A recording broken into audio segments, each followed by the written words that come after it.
The Belters' playoff push continues. 7 of their last 8 victorious. They travel to the first half Northwest Division champions, the Quincy Doggy Paddlers, 2 games back of the first place Burlington Bees. Clinton takes on Burlington at the home of the Lumber Kings tonight. Burlington sits 2 games ahead of the CornBelters and 1 game ahead of the Lumber Kings. CornBelters picking up steam at the right time, but they still need help from the teams ahead of him. Burlington has been red hot, and Clinton has always been there ahead of the CornBelters. So coming down the stretch, a lot needs to go right for the Belters, but they've been holding up on their end. The Bees have won 11 in a row and hold the tiebreaker over the Belters should they be tied in win percentage come the end of the second half. All 3 of those teams, Belters, Lumber Kings, and Bees, fighting to come back here to QU Stadium come August time for playoff baseball. Yeah, the Doggy Paddlers this second half haven't been the team we saw in the first, but with that first half crown in complete control and knowing that someone has to come here in a playoff atmosphere, they've been taking their foot off the gas, getting rested, 7-13 in the second half, but now's the time they got to start ramping up and getting ready for some playoff baseball in almost a week. Quincy 2-8 in their last 10, but 15-7 when they play here at QU Stadium. Belters yesterday traveled to Illinois Valley and took 2 games over the Pistol Shrimp, 7-6 and 3-2, both of those going to extra innings in Peru. Big wins for the CornBelters. No easy game in the Prospect League, and doubleheaders on the road are especially tricky, but able to battle against the Pistol Shrimp, pick up 2 gritty wins to keep their hopes of the second half crown alive. The bus ride to Peru only about an hour. The one here to Quincy, almost 3.5. Belters have struggled here at QU Stadium, 0-4 in 4 trips to Quincy. Won all 3 meetings at the Corn Crib. Yeah, and while Quincy have struggled in the second half, they were able to pick up a big win yesterday in Springfield. 6-2 the final. It was capped off by a 2-run homer from Cameron Link, not in the lineup today for the Doggy Paddlers, but that 2-run home run was his second and third RBI of the game. A big win for them as they try, like we mentioned, get that momentum back.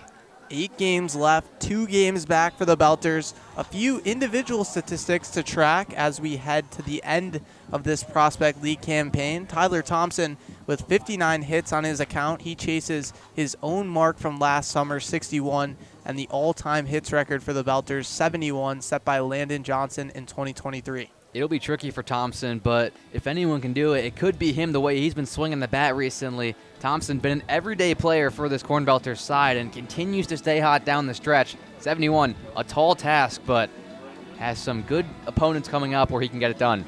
Everyday player, typically a figure of speech. When it comes to the Belters, a few of these guys are literally everyday players. Nolan McCrossan remains the only guy to play in all 49. He'll start today at third base. The other guy to play every day up till now, the first 48, Jackson Stanek, misses his first game tonight. Gets the day off, and that's when the CornBelters are going to have a tough time replacing. Stanek has been brilliant all around offensively. The lefty adds a different perspective for the CornBelters. Only 1 lefty in the lineup today, and that could help here at Quincy in a short right field porch, but see how the CornBelters respond. The rest of the lineup, though, has been pretty good for them. 295 to dead right. 325 to left. A guy who's not going to worry too much about that left field fence, Addison Worthman. He moves up from 6th to 3rd in the absence of Stanek. Worthman has home runs in 4 of his last 6 games, including a bomb yesterday, 110 exit velocity, 400 feet. If you told me that nobody in baseball, not just the Prospect League, not in the Midwest, in baseball was hitting better than Addison Worthman is, I would believe you. He's been red hot on his 9-game hit streak, consistently hitting hard hit balls. It's not like he's getting away with weak line drives or dribblers that find a hole. He's hitting balls at 100-mile-an-hour plus continuously all over the ballpark. Should be a fun player to watch today. I am going to tell you that, Oliver. I think Addison Worthman may be the best player playing baseball currently. 8 of his last 9 extra base hits, 9-game hit streak. The guy is absolutely on fire. To slow him down for the Doggy Paddlers, it'll be right-hander Kyle Smith, making his 7th start of the summer, an 11.68 ERA. Smith has struggled this season. That was characterized by a loss in Burlington 9 days ago, went 5 innings and gave up 8 runs, 6 earned. he'll have to face a CornBelters side that likes to put the ball in play, and for Smith, only one strikeout in that contest. He does that himself, has to trust this defense behind him. Smith coming off a summer in Burlington where he threw 11 innings, a 9 ERA there. On the other side for the Belters, Nicholas Curry gets the start, making his 4th start of the summer, gone 11 1/3 innings, a 1.59 ERA. Curry has been phenomenal for this CornBelters team. Technically was a part of that win yesterday in Game 1, started and had 4 innings of work, and then it got rained out. So on the scorebook says that Curry played, but he's ready to go, fresh off a rest, and was good in that game against the Pistol Shrimp. Gave up 1 run in 4 innings. The right-hander is expected to have a big start here today for the CornBelters, who are in dire search of another win. And with the season going on, the Belters have seen their bullpen depleted. Joining them tonight in the pen is Belters pitching coach Ryan Willard, wearing number 2. We'll see if he will make an appearance. Well, we talked to Willard before the game because an uncharacteristic move. Willard, not that old, but still in the bullpen. He'll face a Doggy Paddler side with 4 lefties. There's a chance the southpaw, who knows, could maybe get into the game. Baseball almost upon us. We'll step aside as playing of the national anthem is underway at QU Stadium.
Just moments away from baseball at QU Stadium. A brilliant day. Rain showers staying away for now. 72 degrees and sunny in Quincy. Belters looking to keep the momentum going. Winners of 7 of their last 8 as they push to join Quincy, representing the Northwest Division in the playoffs. CornBelters have looked good all around, especially with the bats in their hands. Hitting's contagious. That's been the reason they've won 4 straight. And they try to do it here once more against Kyle Smith on the hill for the Doggy Paddlers, who struggled as of late. Smith has not had the summer he would have liked, but a start here against the Belters could turn things around. Quincy already clinched, having won the first half. These games obsolete to them. We see a few changes in the field. In the field for the Doggy Paddlers, it's Kindheart in left and center Tatum. Short in right field, the interesting move, usually a catcher and hasn't played much outfield in his baseball career. In the infield, it's Shuey at third, Olson at short, Nick Griffith, the red-hot leadoff hitter, at second, and Harry Fondre over at first base. Treppis behind the dish for the Doggy Paddlers. How the normal CornBelters line up. Gavin Michaels hits leadoff, plays second base. Tyler Thompson left field hitting second. Addison Worthman, designated hitter, hits third. Ben Vogley, the shortstop, hits cleanup. Nolan McCrossan, the third baseman, hits fifth. Heineman, Blakeney, Nisbet, and Barada rounded out.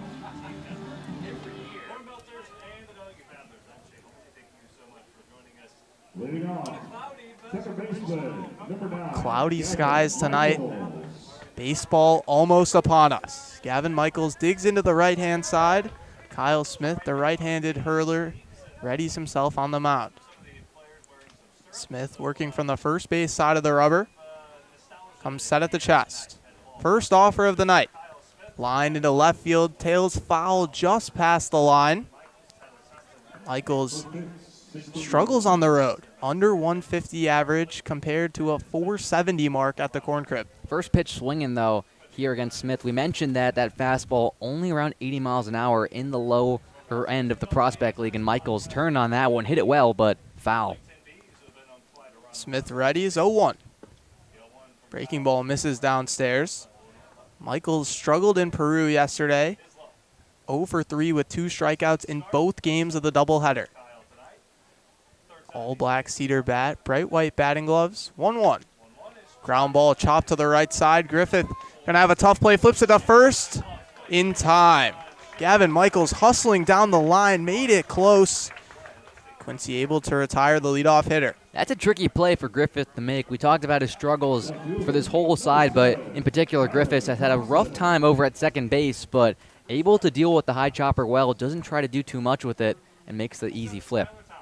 Tyler Thompson, the left fielder, digs into the right-hand side. Thompson chasing history this summer. 2 hits away from his total from last summer, 61. First offer, misses downstairs. Thompson nursing a 7-game hit streak, including the go-ahead double yesterday in the first game of the doubleheader in extra innings. Smith peers in for his signs to Treppis. Ready is for the 1-0. Here it is. Breaking ball misses downstairs. Belters in their green road uniforms with yellow letters. Quincy sporting vintage threads, a tribute to the Rivermen that played from 1974 to 1988 in the Central Illinois Collegiate League. 2-0. Fastball misses just below the zone. Oliver, in 1981, the Rivermen had a rising sophomore bat 390.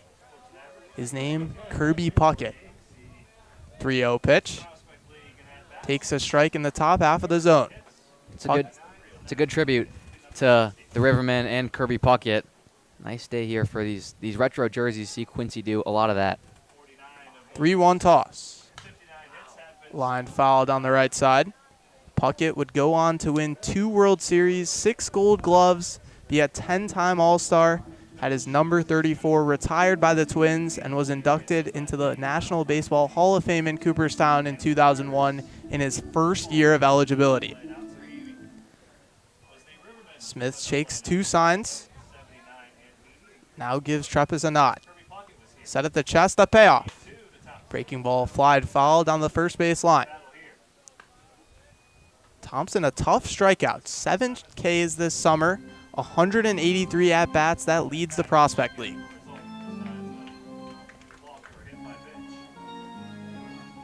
Smith, long pause, now retakes the rubber. Peers in. Another 3-2. Ground ball to the left side. Chewy feels it easily, fires across the diamond, picked by Fondre for out number 2. Smith is going to make these CornBelters put the ball in play, and after a 3-0 count, a dangerous spot for the pitcher, able to work back and retire Thompson on an easy ground ball over to third. Smith looks good early on. 2 away, bases empty, no score here, just getting started at QU Stadium, top of the first. Digging into the right side is Addison Worthman, putting up video game numbers in the recent stretch for the Belters. Smith, the 0-0. Ground ball right to Smith. He gloves it, fires it over to first in time. Gets the red-hot Addison Worthman to ground out on the first pitch. Belters go down 1-2-3. We head to the home half here at QU Stadium. You're listening to the Normal CornBelters on the CornBelters YouTube.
After the Belters go 1-2-3 in the top of the first, Nicholas Curry takes the hill for the bottom half. Quincy Doggy Paddlers' first three hitters, Nick Griffith, Brady Kindhart, and Harry Fondre.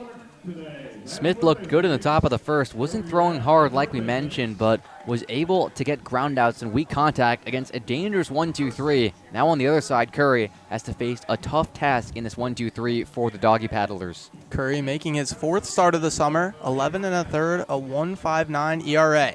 His last start was on Sunday against Springfield in a 12-2 victory, went 3 2/3, gave up 6 hits, but just 1 run. CornBelters defense behind him, Tyler Thompson in left, Filippo Barada in center, Carter Blakeney in right.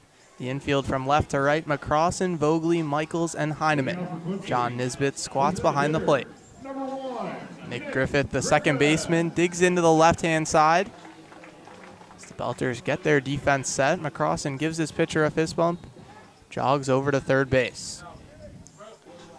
Curry, a black arm sleeve on his throwing right arm. Takes the hill, working from the first base side of the rubber. Set at the belt. First offer. Spikes a fastball in the dirt. It's going to be tricky for Curry. He faces 4 lefties in this Doggy Paddlers lineup and a switch hitter. Not favorable to the right-hander. Griffith, one of the best hitters in the Prospect League. Top 10 in total bases. Curry comes home. Flied foul behind the seats. Griffith's average jumps up to over 400 when he plays here at the QU Stadium. On the season, hitting .338 through 39 games. Griffith lays a black cedar bat on his back left shoulder. Curry comes set. 1-1. Thought about it, leaves a fastball off the plate. Curry, a 4-pitch mix, fastball, slider, changeup, and occasionally a splitter. Plays his college baseball at Missouri Science and Tech. Curry comes set. 2-1. Misses the inside half of the plate. It's a good challenge pitch by Curry. Fastball inside, just not able to get a call. Home plate umpire tonight, Jason Kaiser.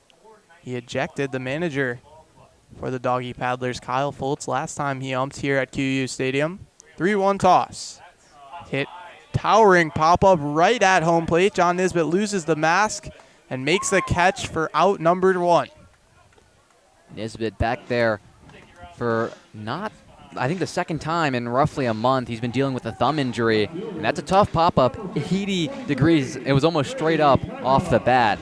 But Nisbet able to deal with it well and get out number 1. Curry, good bounce back. Digging in is the left fielder, Brady Kindhart, wearing a new number tonight, sporting number 23 in his Rivermen threads. Curry peers in for the signs for Nisbet. First pitch. Changeup misses on the outside half.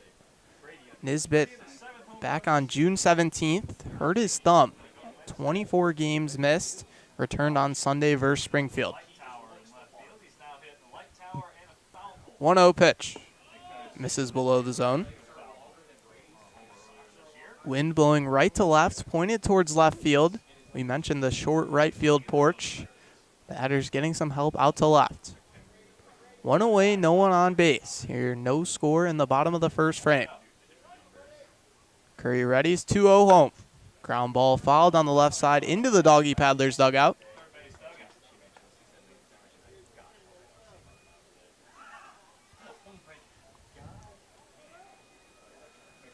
Curry, not a big strikeout pitcher. 7 strikeouts through 11 1/3, but just 5 walks. Pitches to contact.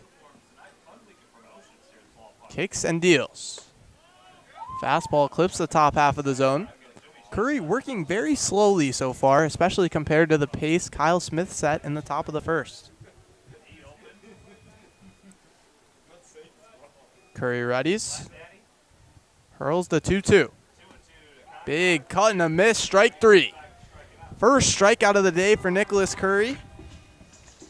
And by working slowly, Curry's able to kind of throw off these Doggy Paddlers hitters. They have to go at his pace, and it's working well efficiently early on. Has got these Doggy Paddlers hitters confused. Harry Fondre, the first baseman, digs into the left-hand side. Hit .315 in June. He's cooled off. Just .241 in July. Curry gets his signs. First offer. Lined into right field. It'll get down. Carter Blakeney go down to one knee to field it. It'll be a 2-out single for Harry Fondre.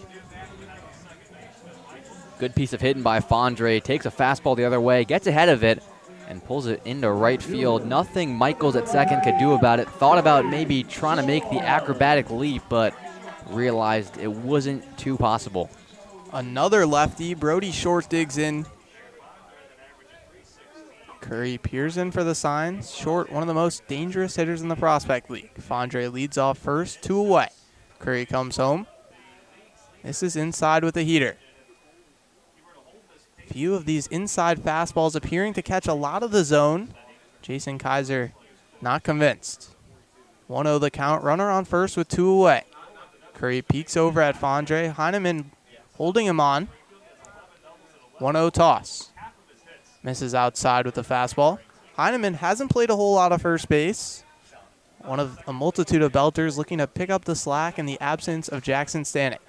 Stanek played the first 48 games of the season for the Belters. Gets his first day off on July 24th. 2-0. Misses downstairs. Short, second in batting average in the Prospect League, first in slugging. We'll get to later in the game Addison Worthman's impressive slugging numbers. Brody Short even a bit better, .811. His tally. Yesterday against Springfield, 2 for 4 with a double. 3-0. Fastball misses outside. A 4-pitch walk to the dangerous Brody Short. I don't blame Curry there. A 3-0 count. You got to think Short is looking for anything to hack at, and Curry, keeping that in mind, just gives him a fastball away. If he bites at it, great, but doesn't there. A 4-pitch walk, I'm sure. With the situation he got himself into, not the worst outcome. Designated hitter Dean Staudiker digs in. Right on right matchup, first and second with 2 away. Still no score here in the bottom of the first inning. Curry comes set. Gavin Michaels, the second baseman, keeping Fondre honest, comes home. Fouled straight back, 0-1.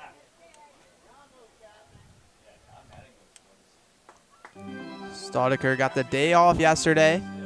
In the Burlington Bees series, 2 games before that, was 4 for 6 with a 2 RBIs,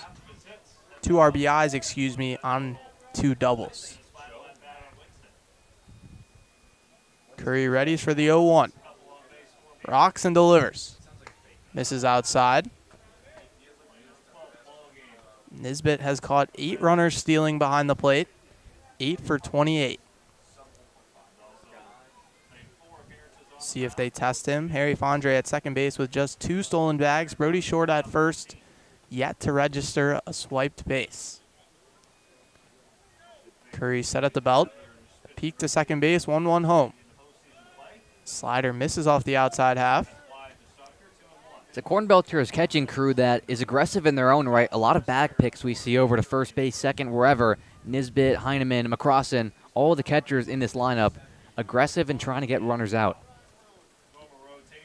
Vogley, the shortstop, playing just where the infield turf meets the outfield grass. Rest of the Belters infield playing a few steps in. 2-1.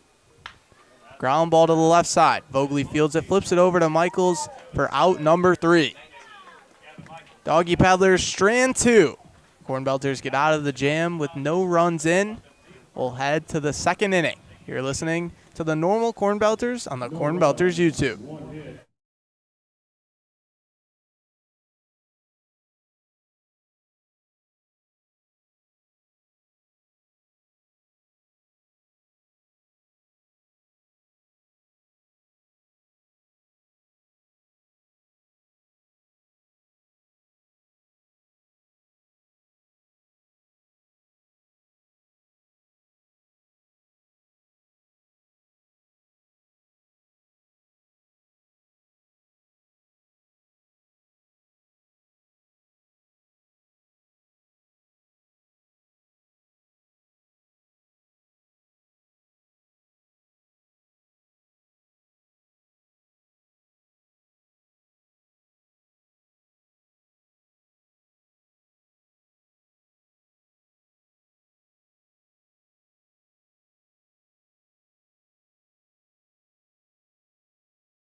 CornBelters went down 1-2-3 in the top of the first. Belters bats get another chance in the second. 4-5-6 due up. Vogely, McCrossin, and Heineman. Kyle Smith, not a hard-throwing right-hander, but has been effective. Kind of like a Kyle Hendricks-esque arm. Able to get groundouts in weak contact despite not throwing hard. He puts his fastball and his stuff in good places. Vogely, the lone lefty in the lineup tonight, digs in. Smith walks around the mound, checks his fielders, sets up right in the middle of the slab. Gets his signs from Treppis, comes set at the chest. First offer of the second. Line drive through on the right side. All the way to the short in the outfield. Ben Vogely starts the second inning with a leadoff single. Fastball middle to start the inning, and Vogely turns on it into right field. A good piece of hitting by a dangerous hitter. Talked about short in right field, not accustomed to that position. Could be busy if Vogely gets hot today. Nolan McCrossin, the captain, digs in on the right-hand side. Runner on first, no one away. Doggy Paddlers middle infield, Olson and Griffith shift into double play depth, a few steps closer to the second base back. First pitch to McCrossin. Takes a fastball in the bottom half of the zone. McCrossin yesterday in the Illinois Valley doubleheader was 0 for 6. The game previous against the Lumber Kings, 2 for 4 with a pair of RBIs. Pickoff attempt over to first base. Vogely dives in head first. Vogely, 21 stolen bags, leads the Belters. Clear threat to run. Fondre holds him on. 0-1 home. Misses outside with a slider. Crossin with 51 hits on the summer, sits just outside the top 10 in the Prospect League. Belters up and down the hits leaderboard. Tyler Thompson notably sits just outside the top 5. 1-1 runs in and clips McCrossin, a hit by pitch, and the Belters are in business here in the second inning. One of the maybe the cons of a fastball that isn't that hard. Hitters aren't afraid to get out or to eat the hit. McCrossin didn't even flinch, let it go off the elbow, and puts the CornBelters in a dangerous position. Runners on first and second, still no one away. First baseman tonight, Max Heineman, digs into the right-hand side. Primarily a catcher, as is McCrossin. The absence of Stanek, Heineman plays first. First offer from Smith. Fastball spiked in the dirt. Heineman holding a 3-game hit streak. Extended it yesterday in Peru with a long triple. He would later come in to score the winning run in extra innings after the California rules placed him on second base. 1-0 toss. Vogely takes off for third. Ground ball through on the left side. Vogely gets the wave from third. He'll come in to score. The hit and run works to perfection, and the Belters take the lead 1-0. A textbook hit and run over at third. Shuey had to cover the bag, and it was right where he was standing. Would have been trouble, but Vogely, talked about the speed threat he poses, taking off for third, able to send that ball into the outfield. Nolan McCrossin advances to second. The situation remains the same. First and second, no one away. Carter Blakeney, the right-handed right fielder, digs in. Kyle Smith was perfect in the first frame. Already given up 2 singles and a hit by pitch in the second. First pitch to Blakeney. Slider misses off the outside half. Nolan McCrossin leads off second base. 6 foot 215, a frame fit for a catcher or a first baseman. Plays third tonight. Still a slight threat to steal. 5 stolen bags on the summer. 1-0. Ground ball fouled on the left side. Blakeney 5 for his last 16. Before that, went through a major slump at the end of June, start of July. 5 for his last 42 through that stretch. Smith peers in, comes set at the belt. Peeks on McCrossin at second base, hurls the 1-1 home. Line drive back up the middle, it finds the fairway. Tatum gets it in quickly, holds Nolan McCrossin at third. Belters have the bases loaded. We've seen it recently for the CornBelters, and right here in the second, hitting is contagious. Everybody that has hit this inning, all 4 batters, have seen the ball well, hard hit singles, and there's still no outs. Heineman moves over to second, McCrossin to third. Carter Blakeney takes up first. The catcher, John Nisbet, digs into the right-hand batter's box. Bases loaded, no one away. Belters already with 1 run in here in the top of the second, looking to add on more. Smith comes set. 0-0. Misses downstairs with the slider. Kyle Smith has struggled so far this summer. 24 2/3 innings pitched, 11.68 ERA. Belters hoping to hang a crooked number here tonight. Drive that ERA even further up. Smith, 1-0. Slider misses outside. Nisbet broke his thumb on June 17th in Clinton. Finished that game, but then missed the next 24. Returned Sunday against Springfield. Went 2 for 4 with a pair of RBIs and a long triple. 2-0. Line drive to the right side. Tails foul. Smith continues to work that fastball, able to sneak one by Nisbet, who is late on it inside, but the CornBelters have seen that well. If Nisbet gets another one, who knows what he could do with it. Wind blowing right to left. American flag blowing in the wind. 2-1. Slapped foul straight back. Middle infield for the Doggy Paddlers. Olsen and Griffith still positioned in approximately double play depth, a few steps further from the bag than they were originally. Still looking to turn 2 on a ground ball up the middle. Smith readies, 2-1 toss. Line drive back up the middle. McCrossan comes in, Heineman gets the wave. Throw comes home, it won't be cut off, but Heineman will score standing up as the throw takes Treppis away from the plate. Belters lead 3-0 here in the second inning. CornBelters side that's hitting really good in this second inning. Nisbet gets a breaking ball away, but was all over it. Took it right back up the middle, almost the exact same spot that Blakeney did. And this CornBelters team looks dangerous. Blakeney stops at second. First and second, still no one away. Center fielder hits from the right-hand side. Filippo Barada digs in. Smith, a glance at second. Comes home. Fastball misses below the zone. CornBelters 0-4 here at QU Stadium this summer. Hoping to change that and pick up a vital win in the second half Northwest Division race. Smith set, 1-0 home. Again, misses with a fastball downstairs. Kyle Smith throws a first pitch strike 36.7% of the time. He's been throwing first pitch strikes. Belters have just been hitting them. Griffith claps at second, 2-0 home. Big cut and a miss.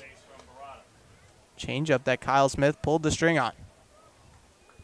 That's the risk you run by being a contact first pitcher. In the first inning, it worked to perfection, but here, when he continues to throw strikes that the CornBelters are swinging at, they've been all over it. Barada hit 240 in July, much better than he performed in June. 2-1. Misses head high with a breaking ball, bringing his average on the season up to just a few ticks below the Mendoza line. Still a far cry from the 370 average he tuned in the spring at Southwestern Illinois. Smith readies. 3-1 toss. Fouled off his front foot. Barada steps out. Prepare himself for the full count pitch. A light bench today for the Belters. Just 4 members, including a first-time traveler, Drew Stevens, on the bus. A KCL player. The Bobcats were eliminated in the in-house Colonels Collegiate League. Drew Stevens joins the Belters. Payoff pitch. Ground ball to the left side. Kicks off the glove of Shuey. Blakeney gets the wave. Throw comes home. It's cut off. Belters extend the advantage 4-0. It's a hard hit ball by Barada. Tricky play for Shuey. Hit off his glove, but took a bad hop off the infield turf. It's debatable whether that one was one he should have made or not. Regardless, though, you can't discredit Filippo Barada smoking that baseball. Shuey with 6 errors on the summer. I don't believe this will be another. Oliver, stop me if you've heard this before. First and second with no one away yet again. Belters lineup turns over. Gavin Michaels hitting from the right-hand side. First offer. It's popped up. This one will stay in the infield. Fondre ranges to his right. He'll make the catch for out number 1. It's once again a fastball inside. Michaels, to start this game, was first pitch swinging on that fastball. This time, though, a little bit later. And though he's not out of it yet, Kyle Smith can finally take a sigh and realize he has out number 1. Tyler Thompson grounded out to third base his first time up, digs back in to the right-hand side. One hit would move him into third place in the Prospect League in hits, all by himself. Smith comes set. First pitch. Misses downstairs.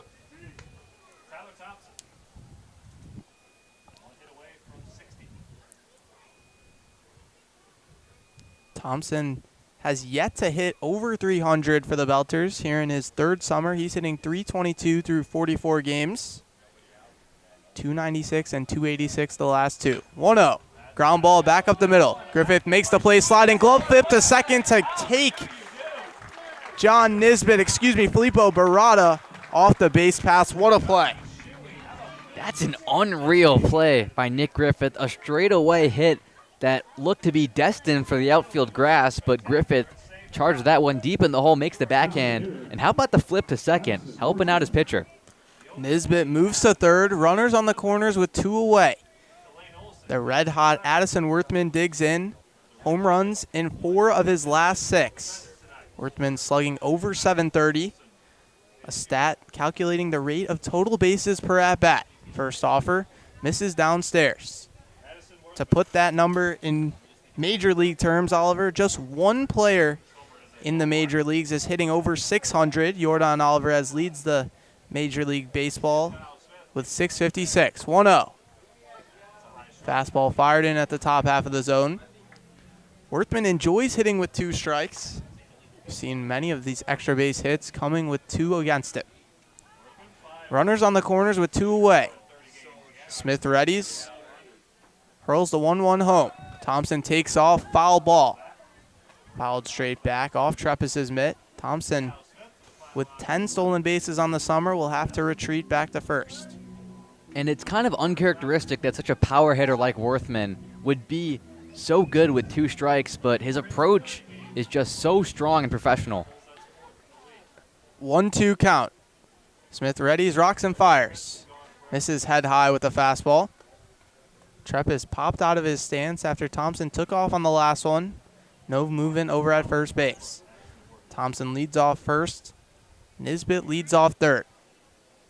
2 away, 2-2 pitch. Slider misses above the zone. And even with the count full, you don't want to give Addison Worthman anything too good. No, you don't. Does such a good job taking pitches he doesn't like and fouling off ones that are in the zone he has to protect. Makes you give him a pitch that he wants. Smith, chest high set, the payoff. Thompson takes off, pitch misses inside. Walks, the bases loaded. Again, another professional at bat from Worthman. Was behind to that count 1-2 and then saw 3 pitches that could have gotten him to chase, but able to stay home and is aboard via the walk. Ben Vogley, the 10th belter to bat in the inning, started things off with a single, came around to score. Griffith, the second baseman, shifts into the hole on the left-hander. First offer. Ground ball to the right side. Fondre picks it with his backhand and steps on first to finally end the circus of an inning. 4 runs come across. We head to the home half. Belters lead 4-0 here at QU Stadium. You're listening to the normal Corn Belters on the Corn Belters YouTube.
Nick Curry gets some insurance from the offense. 4 runs come across in the top half of the second inning. Curry retakes the hill. Doggy Paddlers stranded 2 in the first frame. 6, 7, 8 due up for the second. First of which the right-handed hitting shortstop Lane Olson digs in. Has rebounded after a June where he hit under 200, in July hitting over 330. Curry gets his signs from Nisbet, set at the belt. First offer. Fastball clips the inside half of the zone. Curry used his fastball and slider primarily in the first frame. Ran into some trouble when Fondre singled and short walked, but able to get out of it with a ground out. 0-1. Ground ball to the left side, tails foul.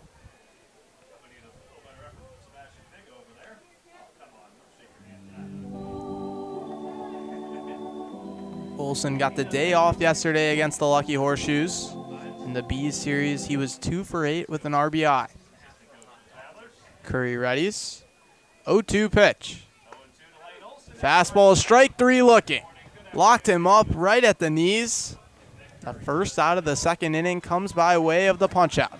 How about that pitch from Nick Curry? Fastball away, dots the outside corner. The righty was sitting down for a while with the CornBelters putting up a barrage in the second, but a response.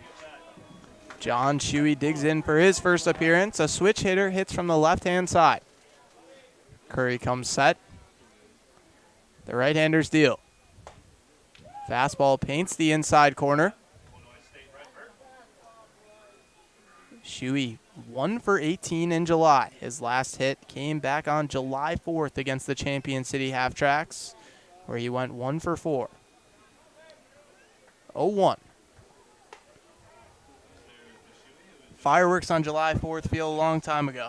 That they do, especially for the Doggy Paddlers, who have had a rough and maybe forgettable second half. Today is maybe on track for more of the same if they can't figure it out sooner rather than later. Curry comes set. 1-1 home. Swing and a miss, strike 2. Shuey just 46 at-bats so far through 17 games played, tuning in a 130 average. Steps out, now steps back into the left side. All black cedar bat laid on his back shoulder. 1-2. Swing and a miss, strike 3. Back-to-back strikeouts in the second frame for Nick Curry. To the lefty, to the righty, it doesn't matter. Nick Curry's going to get you with that outside fastball. A good pitch that gets a chase from Shuey, but a tough one to hit well.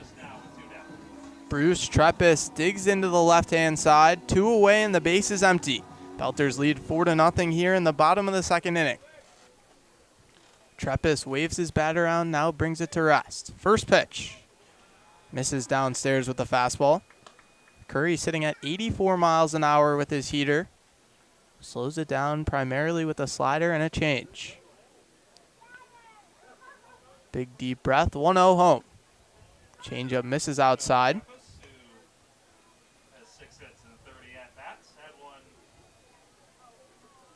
Quiet day here at QU Stadium with the Doggy Paddlers already having clinched a playoff spot. These games don't mean as much to Quincy. 2-0. Misses downstairs with another fastball. The importance is not lost on the CornBelters. Have won 4 in a row and sit 2 games back of the Burlington Bees. They take on the Clinton Lumber Kings at Nelson Court Field in Clinton tonight. That one just getting underway. 4-0 the Lumber Kings lead in the bottom of the second inning. Curry comes set. 3-0. Flied foul into the seats on the left side. 3-0 swinging. Aggressive, I mean, why not? You're trailing by 4 runs, a 2-out walk, maybe not as useful as a big swing. 2 away, bases empty. Bruce Treppis awaits the 3-1 pitch. Here it is. Bloop line drive, it'll get down into left field. Kicks away all the way to the line. Thompson gets it into Vogley. Will keep Bruce Treppis at first base. Yeah, Treppis not trying to do too much with it. A 3-1 count. A fastball from Curry that is just slapped the other way. Not the loudest single you're going to see, but I'm not sure Quincy cares right now as they continue to try and claw back. 2 away, now a runner on first. Belters lead the Doggy Paddlers 4-0 here in the bottom of the second inning. Taylor Tatum hitting from the right-hand side. First pitch. Clips the bottom half of the zone for a strike. Tatum got the day off against the Lucky Horseshoes. One of a few Doggy Paddlers to feature tonight that didn't play yesterday. Was 0 for 4 against Burlington. Peek over to first, 0-1 home. Breaking ball misses downstairs. Treppis with 1 stolen bag on the summer. Taking a short lead over at first. Heineman holds him on. Middle infield shifted slightly closer to the second base bag. 1-1. Cut and a miss, strike 2. Treppis interesting over there at first base, taking a big secondary. Talked about Nisbet, likes to throw runners out behind them. I wonder if that's in the back of his mind right now. A huge backstop here at QU Stadium. A ball that squeaks away. Could be 2 extra bases. 1-2. Runner breaks, fouled away. Fastball inside that Tatum fouled straight back. Treppis moving on the pitch. And Treppis got a good jump there. Curry wasn't even looking over considering the leadoff that he had for the majority of this at-bat and was probably 30%, maybe 40% of the way to second base before that ball made it to the plate. Curry glances him back at first. Tosses 1-2 home. Line drive fouled on the left side. Interesting feature of the QU Stadium, an infield turf and an outfield grass. A ball that looks like it's super hard hit will die when it gets to the outfield as the grass slows it down. Jason Kaiser stepped out as our home plate umpire, now retakes his spot behind John Nisbet. Curry shakes twice, a peek over his front shoulder at Treppis. Treppis adds to his lead, 1-2 home. Line drive into the outfield, it'll get down in the left center field gap. Thompson to it, Treppis goes to third, throw goes to second, he'll get the stop sign. Runners on the corners with 2 away for the Doggy Paddlers. The effects of the outfield grass coming into full effect there. Thompson had to go a long way to that ball, but was able to cut it off because the thick outfield grass killed the ball on the ground. So as a result, Treppis has to stay at third. Doggy Paddlers lineup turns over for the first time in the second inning. Nick Griffith popped out to the catcher Nisbet in the first. He's back in on the left-hand side. Runners on first and third with 2 away. Doggy Paddlers looking to cut into a 4-0 deficit. First pitch, misses downstairs. Griffith, yesterday against the Lucky Horseshoes, was 1 for 5. That one, a long home run he pulled to right field. Tatum takes a small lead over at first. Heineman holding him on. 1-0. Fastball misses outside. Nisbet slides over, looking back. Treppis at third. Curry yet to allow a run, Oliver, but hasn't been particularly convincing. The second inning, finding himself into some trouble after 2 commanding strikeouts. Just needs 1 more out, though, to get out of this frame. Not what the Belters want with the depleted bullpen tonight. 2-0. Misses downstairs. Although I'm not sure if I can speak for everyone in the Belters organization, so I'll just say for myself, I would love to see Ryan Willard pitch. He put it at a 2% chance, but with all the lefties, I don't know, Coach. Maybe got to get up and moving down there. Pitching coach thrust into action potentially in the bullpen. He's on the roster today for the first time all season. Still holding eligibility. 3-0. Hit high into the air at center field. Barada takes a few steps back, has a read on it. He'll make the catch for out number 3. 93 miles an hour off the bat of Nick Griffith, but it won't hurt the Belters. Doggy Paddlers strand 2 again. Belters lead 4-0 as we head to the third inning. You're listening to the normal CornBelters on the CornBelters YouTube.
A perfect first inning for Kyle Smith was spoiled by a 4-run second for the Belters. He's back for a third inning on the hill after the Doggy Paddlers lineup failed to help him out. 4-0 the Belters lead. 5, 6, and 7 due up for the order. Nolan McCrossin, the right-handed third baseman, digs in. Was hit by pitch, came around to score in the second. Smith readies. First offer. Breaking ball misses below the zone. Slowed it way down. 65 miles an hour on the slider. Slowest pitch we've seen Smith throw. Smith comes set. 1-0 home. Spikes a slider yet again. McCrossin struggled in Illinois Valley. Was 0 for 6 in the doubleheader.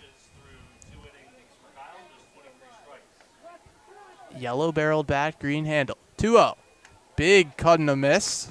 Crossan with that swing, looking to put his 4th home run of the season on the board. Another fastball inside from Smith, able to get McCrossin, but he's been going to that pretty frequently against the right-handers. 2-1. Ground ball slapped foul, just over the safety bag at first base. Crossan hitting .293 across 48 games.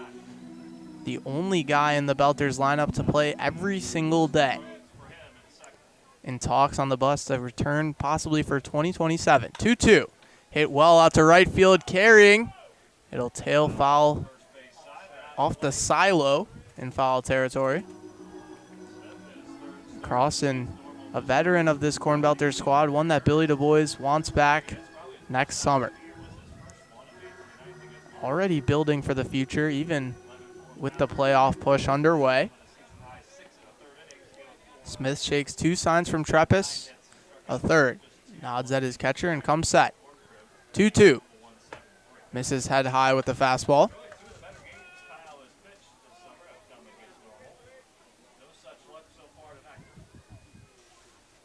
Long pause, get his signs. Nods and comes set. Payoff pitch. Misses downstairs. Nolan McCrossin works a leadoff walk to start the 3rd inning. Good at bat there, my McCrossin. I'm sure Smith not too happy with himself to lose McCrossin on a long at bat to start the 3rd frame, but the captain, so disciplined, talked about his experience with the CornBelters and in this league, able to work a nice walk. Runner on first with no one away. Belters lead 4-0 here in the top of the 3rd inning. Max Heineman singled and came around to score in the 2nd inning. Gets another chance from the right side in the 3rd. Crossan takes the lead over at first. First pitch. Ground ball to the left side. Olsen turns it to second. Griffith over to first. In time. 6-4-3 double play. Max Heineman couldn't have been more than half a step out. And Du Bois is not happy with that call. Heineman looked like he slowed down a little bit, confident that he would be able to beat that one out, but was ruled out. First real challenge play Eric Whitholm, the field ump, has had to make, but a perfectly executed double play by the Doggy Paddlers. Carter Blakeney digs into the right-hand side with the bases empty now and 2 away. Smith readies. His first offer. Towering pop-up. It'll be right on the pitcher's mound. A host of Doggy Paddlers converge. It's Eric Fondre to make the catch. If he didn't grab it, Lane Olsen had his glove underneath him, ready to collect anything that dropped. 3 up, 3 down for the Belters. A leadoff walk from McCrossin is canceled out by a 6-4-3 double play. We'll head to the bottom of the 3rd inning. CornBelters ahead of the Doggy Paddlers, 4-0.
Nick Curry has worked himself into jams in the first 2 innings, but gotten out of both unscathed. CornBelters lead the Doggy Paddlers 4-0 here in the bottom of the 3rd inning. 2-3-4 due up for Quincy. Brady Kindheart digs into the right-hand side. The only one of the first 4 hitters to hit right-handed. Curry shakes the sign, comes set at the belt. Right-hander's first offer. Hit well into left center field. It'll get down and roll all the way to the wall. Kindheart takes 2. Barada will hustle it in. Ben Vogley cuts off the throw. A leadoff double for Brady Kindheart. It's a good way to start the inning for Kindheart. Fastball that kind of hangs over the middle. Curry misses his spot, and Kindheart's going to make you pay. It's a big leadoff double. No one away, a leadoff double for Kindheart. Harry Fondre singled in the first inning, but was stranded at second base. Digs into the left-hand box. Baby blue batting gloves. Cedar bat. Ben Vogley holds on Brady Kindheart at second. A few claps behind him. Curry glances over. Comes home. Misses outside with a changeup. Gavin Michaels, the Belters' second baseman, playing just on the lip of the outfield grass, right where the infield turf turns natural. Fondre points his bat towards Curry. Brings it to rest on his back left shoulder. Curry peeks at second base. 1-0 home. Broken bat. Bloop into center field. It'll find the fairway. Barada hits off his glove. He'll hustle it in to second base. Runners on the corners for the Doggy Paddlers. And that's the trick of the natural grass out there in center field, is it took a bad hop, and Barada wasn't able to field it cleanly initially. Maybe had a chance at Kindheart, who was pushing to third there, was hanging up waiting for that ball to drop. First and third with no one away. Nick Curry has let 2 base runners on in each of the first 2 frames, yet to give up a run. Brody Short, the right fielder, left-handed hitter, digs in. Heineman holds on Fondre at first. Curry readies, 0-0. Big swing and a miss, strike 1.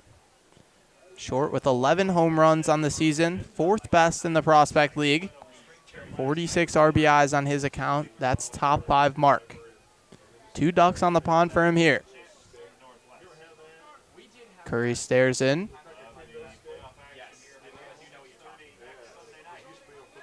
Peek at first, 0-1. Ground ball through on the right side. Fondre slows up at second, but the first run of the game, Brady Kindheart comes in to score on the RBI single from Brody Short. Brody Short continues to show why he's one of the premier hitters in this league. 101 off the bat. Hard hit single for Brody Short. And now Curry's kind of in some trouble here in the 3rd. 4-1, Belters still lead. Brody Short moves into 4th place in the Prospect League. 47 RBIs, ties him with Hayden Nazareth of the Cape Catfish. Dean Staudiker in on the right side. Runners at first and second with no one away. No movement in the Belters bullpen. First offer. Fastball misses at the letters. Gavin Michaels gives a few claps over at second base on Fondre. Fondre just 2 stolen bags on the summer. Not a real threat to try and nab third. Look over to second base. Fondre extends his lead, 1-0 home. Wave and a miss, strike 1. Pulled the string on the changeup. I guess the good news here for Curry is that he faces 2 right-handed hitters, has to go through a gauntlet to start the order, and 4 lefties, all dangerous in their own right, but now gets 2 righties, a favorable matchup. Long pause to get his sign. Staudiker taps his bat twice on the plate. 1-1 home. Breaking ball misses downstairs. John Nisbet, a brilliant block to keep it in front of him. Depleted bullpen today for the Belters. 6 arms readying, one of them pitching coach Ryan Willard. Now Tommy Burke getting up and moving in the Belters pen. The lone left-hander that isn't Willard. 2-1 toss. Line drive through on the right side. Michaels keeps it in the infield. He throws it to first, takes Heineman off the bag. toe taps, they'll say safe. Heineman off the bag. One that seemed destined to get to Carter Blakeney in right field. Gavin Michaels stretches out and grabs it, but his throw can't retire Dean Staudiker. Bases loaded for the Doggy Paddlers. Just an all-around tough play. Michaels, I don't know how he got to that ball in the first place, but he has to make a cross-body throw and doesn't get a good toss on it. Heineman has to try and make an athletic grab, but his foot comes off the bag. Bases loaded, still no one away. Lane Olson in on the right side. Curry comes home. Fastball hums into the zone for a strike. Olson rebounded after a bad June where he hit right around 190 in July, 333. Struck out looking in the second frame against Curry. Has a chance to do some damage here in the third. 0-1. Ground ball on the left side. McCrossin can't pick it. It gets under his glove. One run in to score. Here comes Fondre. Throw to the plate. Has him dead to rights. Nisbet tags him out. Clearly out. Brody Short trying to score from second is out by a country mile. Harry Fondre comes in to score. Doggy Paddlers get one back on the error from McCrossin. Advancing to third is Staudiker. Started on first. He reached on an error from Michaels. So runners on the corners with one away. What a wacky play all around. McCrossin had his eyes set on home and was trying to go there right away, but then I'm not sure Short missed a sign there. Aggressive base running. First and third, one away. Curry comes set. First pitch to John Shuey. Ground ball through on the right side. Michaels can't get to this one. Staudiker comes in to score. Lane Olson gets the stop sign over at second base. Now the Doggy Paddlers want to be conservative. They bring this to a one-run lead. Billy Du Bois up and moving in the dugout. Ryan Willard will be the one to come out. Oliver, I believe in this situation, I would love to see Willard's take off his windbreaker and just say, I'm going to pitch now. I was going to say, I don't know if there's a green jersey underneath there. I also wonder that if he would come in to pitch today, does he just walk in from the dugout himself with the glove and say... You would hope he would warm up. Yeah, you know what? I'm just pitching now. But just got to collect his guys. An unfortunate inning here that has seen Quincy bounce back. Maybe a little bit avoidable. Some errors, costly mistakes that the CornBelters could have avoided. The McCrossin one potentially could have turned two over at third. So just talking to his pitcher, get him to relax and tone back in. Mapping out this game, we're in the third inning. Nicholas Curry has let 3 runs in. It appears unlikely he'll come back for a fourth. Seems they'll go to Tommy Burke next. Hopefully Tommy Burke can give you 2 solid innings. That'll bring you to the 5th. Nick Kruger and Josh Jones. 6th, 7th, 8th. Ryan Willard to close the door. That's the ideal scenario from our end, I think. I think Billy Du Bois would prefer not to use the left-hander. I was going to say, I'm not sure the CornBelters would like to see Willard in the game, but for us, that would be the dream. First and second with 1 away. Bruce Tepes, the catcher, hits from the left-hand side. Fogley keeps Olson honest at second base. Curry comes home. Slider spiked in the dirt. Nisbet keeps it in front of it. Nisbet has been phenomenal with balls in the dirt. A huge backstop here at QU Stadium. Probably around 20 feet from home plate to the back netting. Curry gets his signs from Nisbet. Heineman deep in the hole over at first base. 1-0. Fastball misses on the inside half. Ben Vogel wanted the throw over, flashed behind Olson at second base. Curry came home. 1 away, runners on first and second. Doggy Paddlers 3 in the inning have cut this lead 4-3 in the bottom of the third. Curry rocks and deals. Fastball finds the zone on the outside half. And Du Bois down there in the dugout continues to rock back and forth, gets on the railing for the pitch, and then after it's done, goes all the way back to the bench. I think concerned about something. Curry readies, 2-1. Misses downstairs. Nisbet blocks it in front of him. Now time is called a new baseball. A humid day, but cool. Wind blowing right to left. American flag shows it, as do the blue and brown flags out in right center field. Curry stares in, comes set at the belt. Peak to second base, 3-1 home. Runner takes off, line drive into the outfield. It'll get down into right field. Blakeney hits his cutoff man. It'll go through all the way to third. McCrossin applies the tag, safe. Tie ball game in Quincy. RBI single for Bruce Tepes, brings in Lane Olson from second. John Shuey goes first to third, 4-4. That'll be the end of the night for Nick Curry. Tommy Burke will come in relief. All square at 4 apiece here at QU Stadium. We'll step aside and we'll be back with you when baseball resumes in Quincy.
Nick Curry's night is done. Tommy Burke called on out of the bullpen. The left-hander will have first and third with one away. Doggy Paddlers have tied things up 4-4 here in the bottom of the third inning. Curry's final stat line, 2 1/3, 8 hits, 4 runs, 2 of them earned. Burke's first pitch. Fastball fired in at the bottom half of the zone. The first man Burke faces is the right-handed hitting center fielder Taylor Tatum. Singled in the second inning. The 8th Doggy Paddler to bat in the third. Burke, 0-1. Big wave and a miss at a fastball at the letters. Bruce Tepes at first base. The catcher just 1 stolen base on the summer. John Shuey with a bigger lead over at third. Left-hander ready is 0-2. Takes John Nisbet out of his crouch, a fastball way high. Burke making his 5th appearance of the summer, has been good for the CornBelters in short time, only gone 2 1/3 innings pitched. Ogley and Michaels, the middle infield, pinched in. 1-2. Hit well out to left field. Extra bases if it stays here. It bounces inside the line.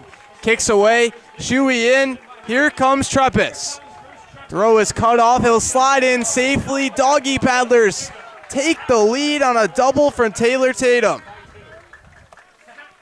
Blink and you'll miss it. The Doggy Paddlers absolutely, with an insane inning here in the third, continue to hit top through bottom. And I don't know how Tatum hit that one, a breaking ball that misses downstairs, kind of just slapped it like a golf swing, but it went a long way into the corner out there in left field.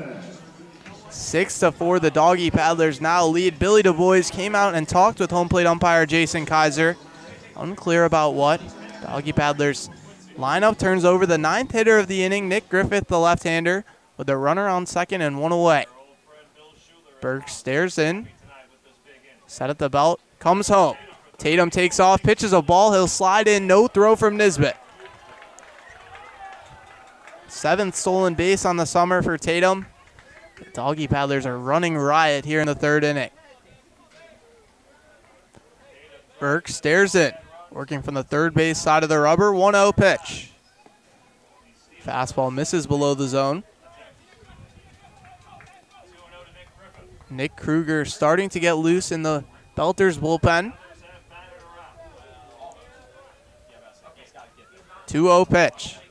Yanks a fastball outside. The Belters want to make up ground in the Northwest Division. They have to win tonight. Clinton and Burlington playing. Clinton ahead early on. If that score holds and the Belters are able to win, they'll go just a game out of first place. 3-0. Fastball paints the bottom half of the zone for a strike. 6 runs in the inning. Tommy Burke responsible for the runner on 3rd. 3-1. Swing and a miss. Throws his bat. It gets caught in the netting by the Belters bullpen. Swung through a fastball and launched his bat. Ryan Willard jumps up trying to knock it down. There's young fans in the crowd just behind. And Nick Griffith is lucky that that wasn't worse. I don't know how that bat is stuck in there. It's vertical, and now Willard gets it. Athletic move by the pitching coach, who maybe needs to get loose as he might come into this game, but I don't know how that bat was vertical up against the fence. He'll spray a whole lot of pine tar on the handle. Try and make sure that doesn't happen again. Count is full. Runner on 3rd with 1 away. Nick Griffith with some added embarrassment. Swung through a fastball, launched his bat further than the distance to the pitcher's mound. Payoff pitch. Lined into right field. Carter Blakeney starts back now, charges forward. It'll drop in front of him. An RBI single drops right in front of Carter Blakeney. A poor read. And the Doggy Paddlers add a 7th run in the inning. That's an 8th hit as well for the Doggy Paddlers, who are teeing up here, but maybe one that is lucky for Griffith. Blakeney had a bad read on that one, started moving back before realizing he had to come in, and just unfortunate for Burke. At this rate, we're going to see Ryan Willard pitch. Runner on 1st, 1 away. First pitch to Kindart, misses outside. Nisbet out of his crouch, no throw down to 1st. Might not even see him. CornBelters have no solution here to get an out. Doggy Paddlers can continue to keep this momentum going.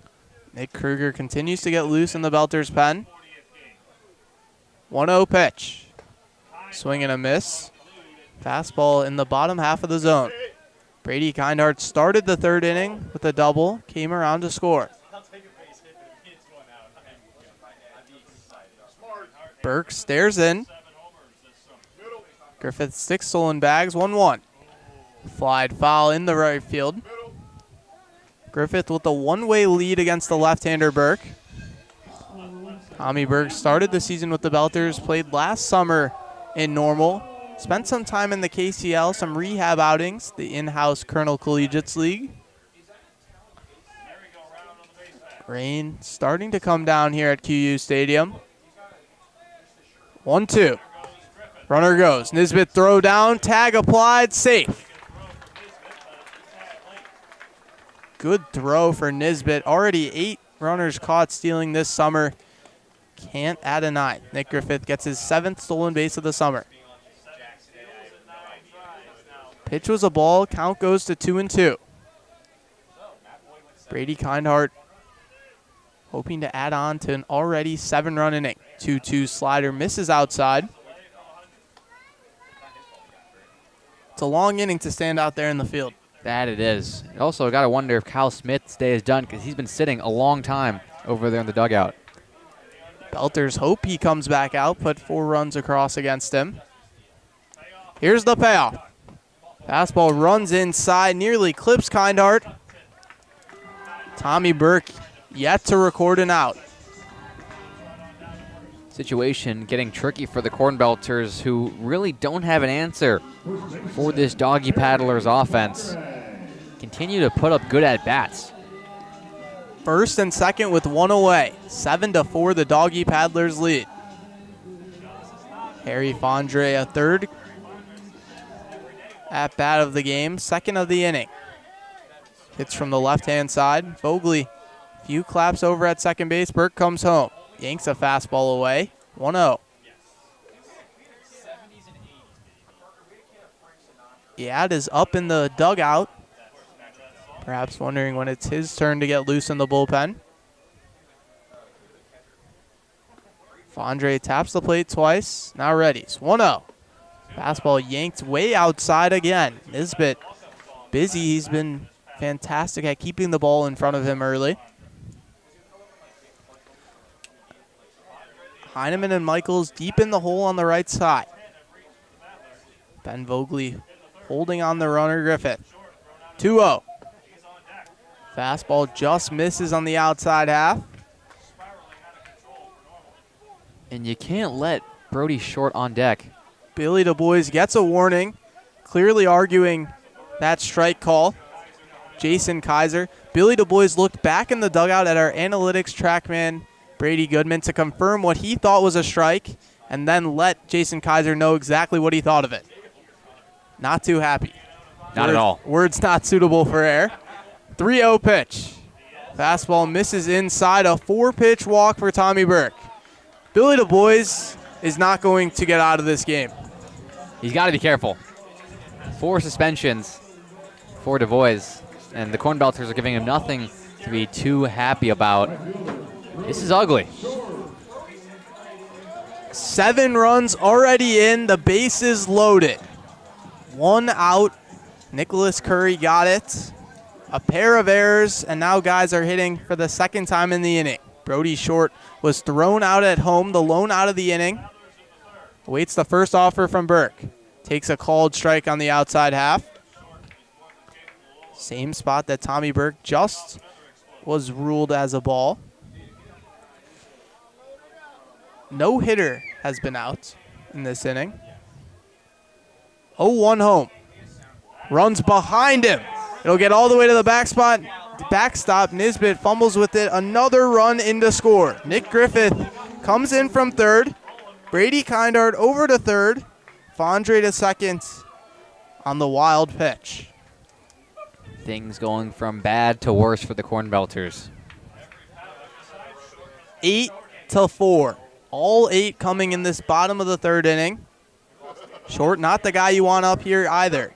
47 RBIs, tied for 4th in the Prospect League. 1-1 home.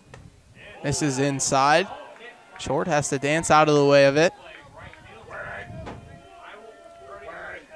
Belters coaches keep looking to the bullpen at Nick Kruger. You have to figure Tommy Burke's day may be coming to a close. 2-1 the count. Burke sets and delivers. Fastball called strike on the inside half.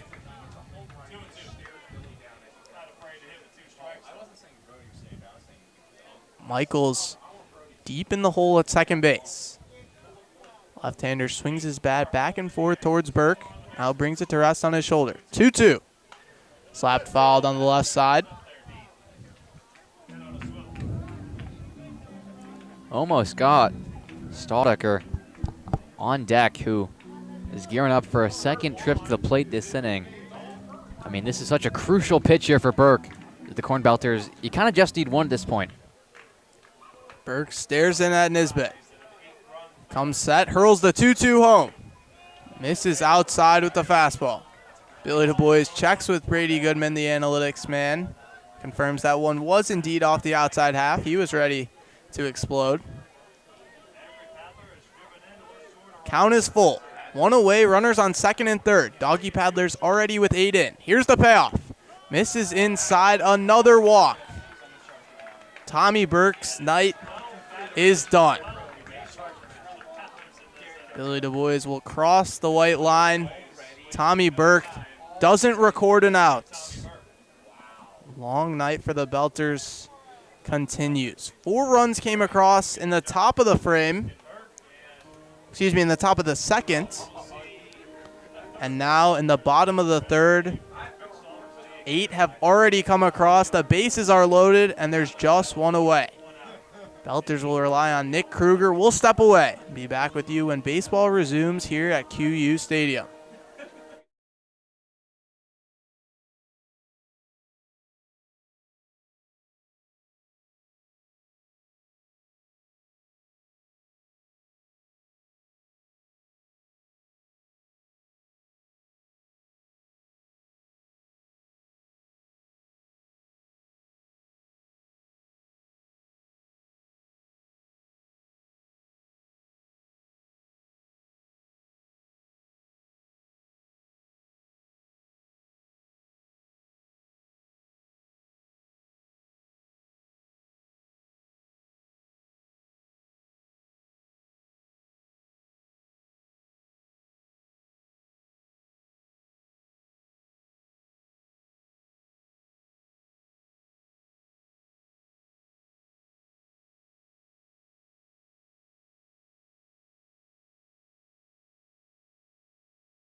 A marathon bottom of the third inning continues. The Belters go to their third pitcher of the inning, Nick Kruger, called upon with the bases loaded and just one out. 8 runs already in the inning.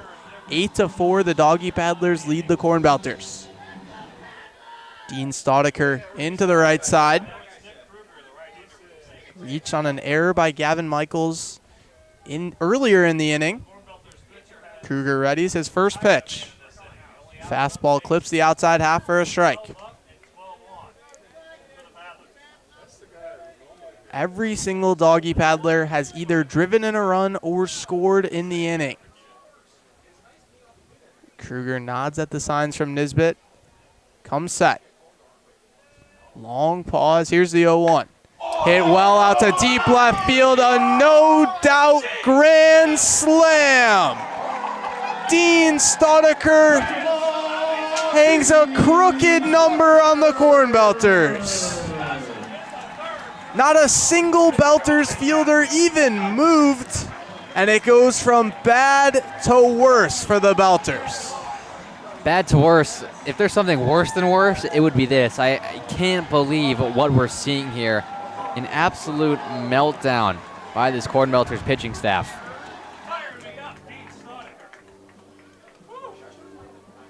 My goodness. 12-4, all 12 coming in the bottom of the third. Billy Du Bois just notified yet. He is next in line, it appears, from the reaction in the bullpen. First pitch to Lane Olson. Curveball drops into the zone for a strike. Base is empty with one away. If we're looking for bright spots, Oliver, which there haven't been many in this 12-run inning, not a single batter out. The lone run coming at the plate. 0-1. Breaking ball misses inside, which, if you're looking back on it, the decision to send Brody Short home, ridiculous. It would still be Ryan Willard. My goodness, getting loose in the bullpen. How about that? 1-1. Wide foul. Apologize.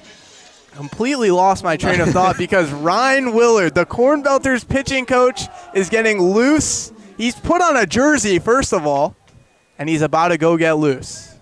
Yeah, it's my fault distracting you, but I think you had to be notified there. Wow. Don't see that every day. Kruger, the 1-2. Slap foul down the left side. Wow. I remember where I was going. Bright spots. Number one now is we might get to see Ryan Willard pitch. But number 2, the lead is only 8. You put 4 across. You're not yet in danger of the 10-run rule. You can still make something out of this game. Kruger ready is 1-2. Breaking ball misses downstairs. An appeal to the first base ump, Eric Whitholm. Safe. Doesn't look like he was watching the game. I mean, it's just unfathomable that you have a 4-run lead going into this inning, and now you need 2 outs to keep this as an 8-run deficit. Lane Olson scored, of course, his first time up. Reached on an error by McCrossett. 2-2. Slapped foul down the right side. Something else, Kaushik, the number 38, hasn't pitched for the Belters all too much this season. Been a guy in the KCL. He just got measured for a hat because in the KCL, when he pitches for the ground slots, every single pitch, his hat falls off. So they're just making sure that when he comes into the game, he's not losing his lid. Kruger readies. 2-2 pitch. Line drive. This one's down for a hit. It'll get by Blakeney. It'll be extra bases. Lane Olson takes the turn at second. He's going for third. Mobley fires the relay over to third. McCross in the tag. He slides past the base. They got him. The only 2 outs of this inning have come on the base paths, but now there's 2 away with no one on. Lane Olson had a triple, and he slid by the base. I mean, wow. McCrossin has been at the heart of the 2 outs, and they haven't been favorable. I don't know what's going on right now, but it's like a video game. It's like you're playing MLB The Show and you're playing the best players in the world, and they just can't get out. These have all been hard hit. First pitch to Shuey. Breaking ball misses downstairs. Curry, Burke, and Kruger have been 3 of the best pitchers the Belters have had. And tonight it all seems to go wrong. It's unfathomable. 1-0. Breaking ball drops into the bottom half of the zone for a strike.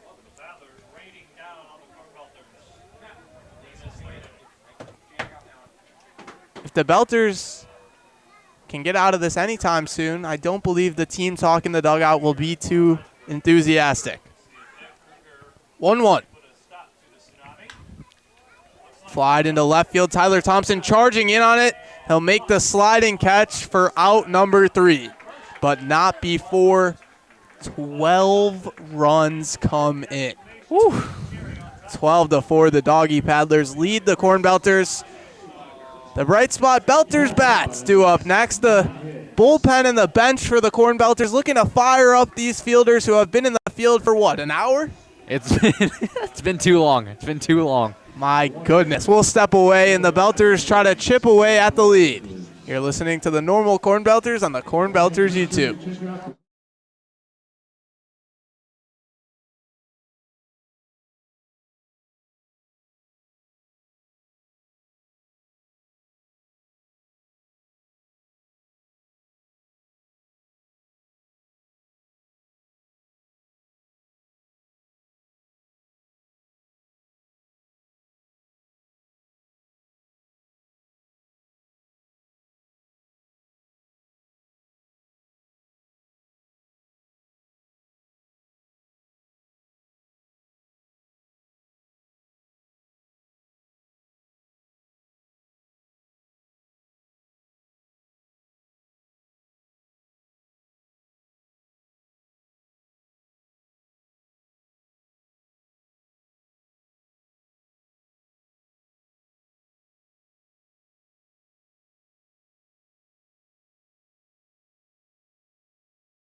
After a marathon bottom of the third, 12 runs allowed by the CornBelters.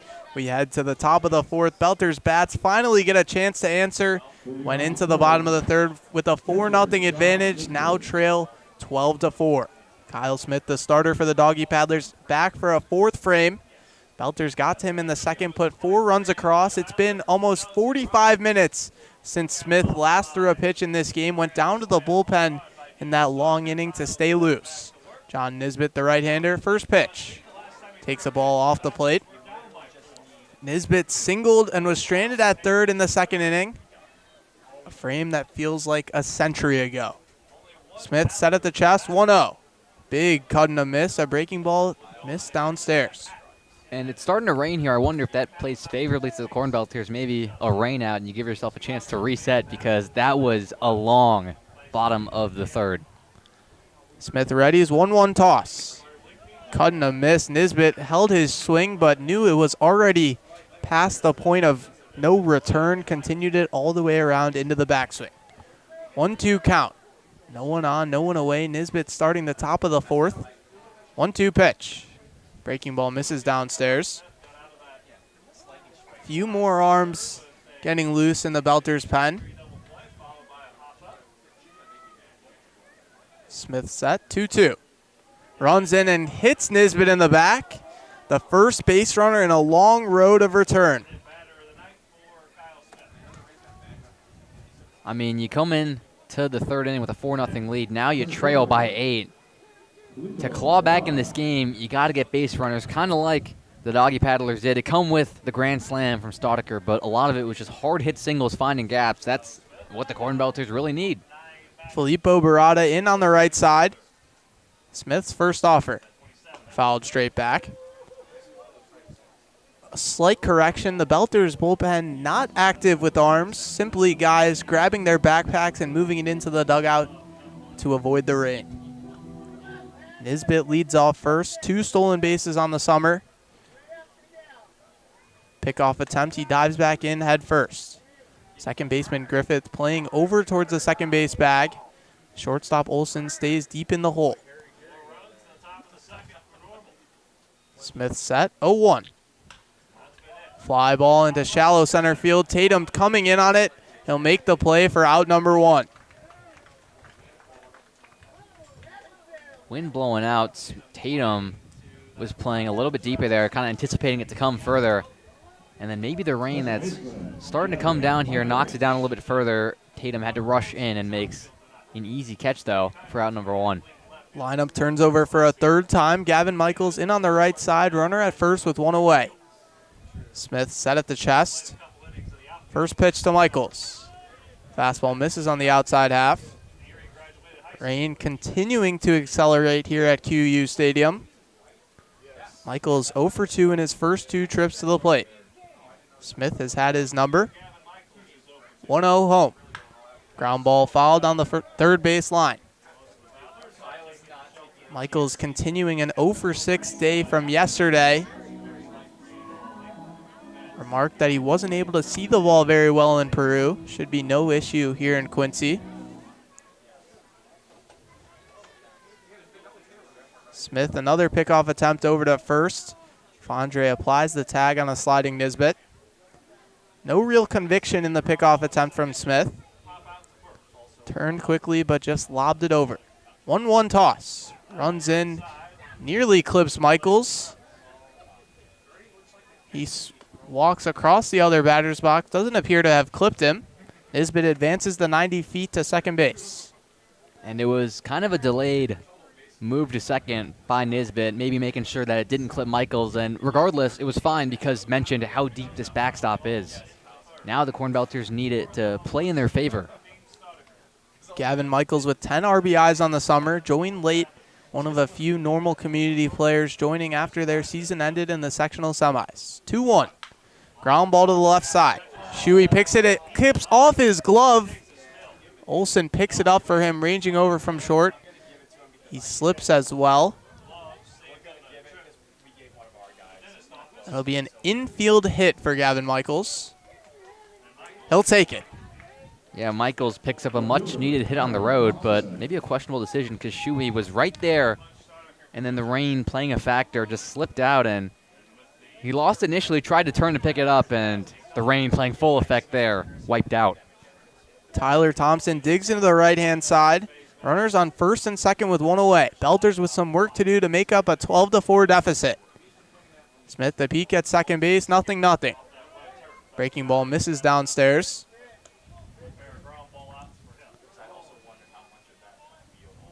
Smith allowed 5 hits in the second frame. In the first and third, sent the Belters down 1-2-3. 1-0. Spikes a fastball. A good block from Treppis.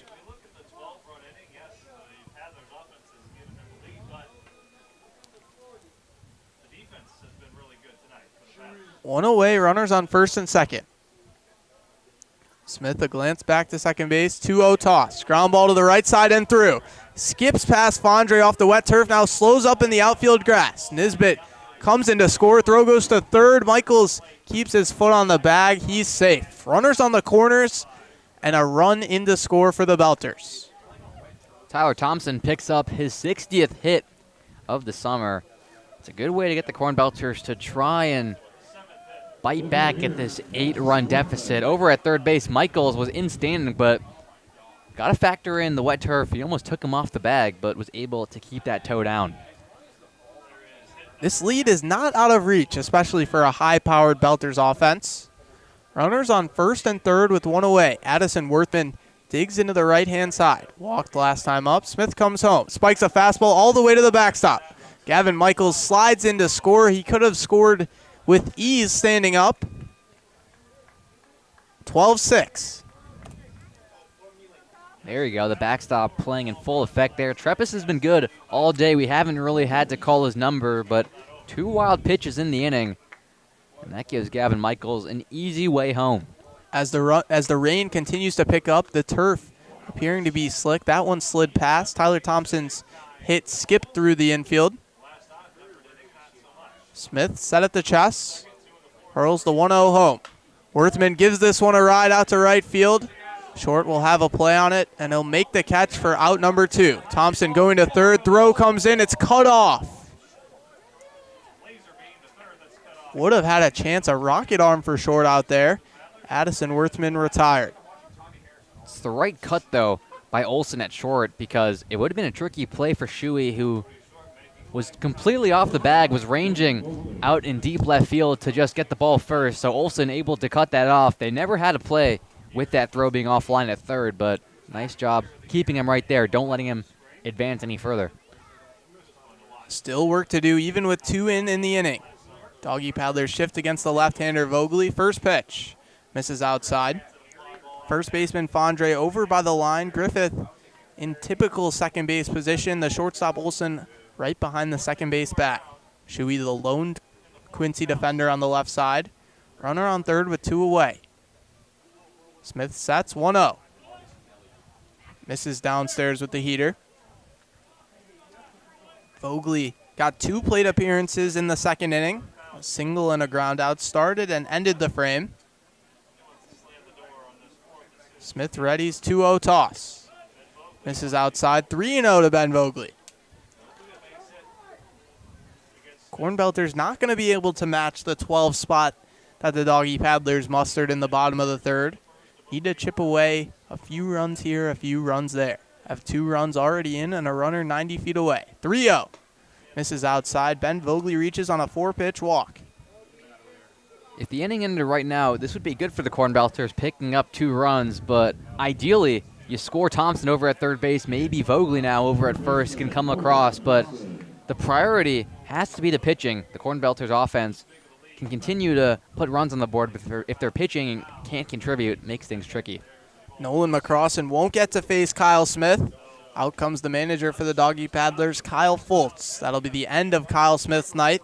6 runs allowed, which in most fashions would see your team trailing, but after the Doggy Paddlers put 12 across in the bottom of the third, Quincy still leads. We'll step aside as Quincy makes a pitching change. Be back with you when play resumes here at QU Stadium.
back in Quincy, top of the fourth. 2 runs already in for the Belters, and first and third with 2 away. New pitcher for Quincy, Ethan McMasters, wearing number 14 tonight in the Quincy Rivermen vintage threads. Typically wears 30 for the Doggy Paddlers. Belters trail the Quincy 12-6 after the Doggy Paddlers put 12 across in the bottom of the third. Looking to make up ground. Nolan McCrossan into the right side. Middle infield pinch close to the bag. Leading off first is Vogley, third Tyler Thompson. McMasters' first pitch. Slider tails away from McCrossan. Ball 1. McCrossan was hit by a pitch in the second frame and walked in the third. Scored in the second, was stranded in the third. Masters long pause, 1-0. Takes off, pitch hits McCrossan, and the bases will be juiced. Ben Vogley robbed of a 22nd stolen base on the summer, but he'll get second base nonetheless. Interesting stat line from McCrossan. He's 0 for 0, but he's reached base all 3 times. Second hit by pitch, that one got him in an area that was maybe more painful than the first time, in the lower body near the knee. Max Heineman digs into the right-hand side with the bases loaded and 2 away. McMasters sets. Comes home. Breaking ball misses downstairs. No, a called strike at the knees. McMasters working from the first base side of the rubber. Heineman twirls his pure cedar bat, brings it to rest on his back shoulder. Long pause, now the 0-1. Fastball, swing and a miss, strike 1. Strike 2. First pitch, below the zone, a called strike. 2 away, bases loaded. Normal already 2 in the inning, looking to add on as they try to cut away at a 6-run deficit. McMasters set at the chest. 0-2 toss. Broken back ground ball to the second baseman. Griffith flips it to short in time for out number 3. Belters leave the bases loaded, but get 2 across in the top of the 4th. We head to the bottom of the 4th. Doggy Paddlers back up after a 12 spot in the bottom of the 3rd. It'll be Nick Kruger again, hoping for slightly better results. You're listening to the normal CornBelters on the CornBelters YouTube.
Nick Kruger got the final 2 outs of a marathon 3rd inning. 12 runs across for the Doggy Paddlers. Normal get 2 back in the top of the 4th. They trail 6-12. Bruce Tepes in from the left side to face Kruger. Gavin Michaels, the second baseman, playing deep in the hole on the right side. Kruger nods at his catcher Nisbet, turns into his wind. Fastball catches the outside half of the zone for strike one. Movement in the Belters dugout. Arms start to get going as we head deeper into this one. 0-1. Breaking ball misses downstairs. Quincy with an arm of their own getting loose in the pen. Kruger uses his rosin bag, retakes the slap. Tepes singled and came around to score in the long third inning. 1-1. Fastball misses above the zone.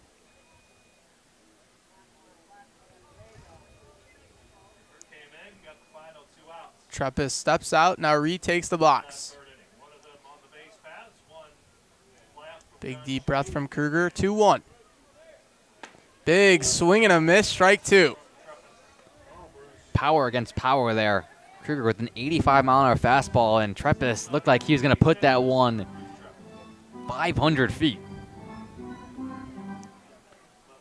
Kruger nods, 2-2. Breaking ball runs inside, count is full. Belters can't afford for Nick Kruger to see his pitch counts skyrocket. The third pitcher already in just the fourth inning. He also shut the door in yesterday's contest, so not a fresh arm by any means. Shakes two signs, rocks and fires. The payoff. This is inside, a leadoff walk to start the fourth. Kruger, an aggressive approach, maybe a breaking ball on a full count. Trying to get Tepes to chase, but watches it go by and is now aboard. 9-hitter in, Taylor Tatum doubled and came around to score in the third. One of just 3 hitters not to hit twice in the marathon third inning. Tatum was the first batter Tommy Burke faced. Kruger peeks at first from the stretch. Big wave and a miss. Breaking ball drops into the bottom half. Heineman holds on Tepes. Tatum 2 for 2, a single in the second, and the double an inning ago. 0-1. Breaking ball nearly clips Tatum. In June, Taylor Tatum hit 400 through 11 games. In July, sitting a tad lower, just under 200 through 9. He's helping his case tonight. 1-1. Breaking ball paints the bottom half. Strike two.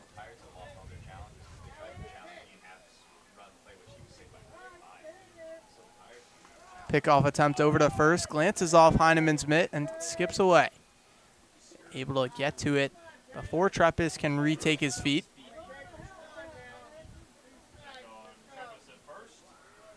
.8:15 local time. We're in the bottom of the fourth inning. A 6:35 first pitch, an hour of which was the bottom of the third. 1-2. Misses head high with the fastball.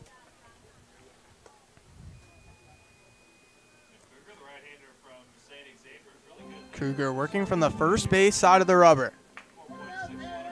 Best thing for the Belters would be to get back to the dugout quickly, get the bats back up and moving. 2-2. Flied into shallow right field. Carter Blakeney moving all over. Now he has a read on it. Makes the catch for out number 1.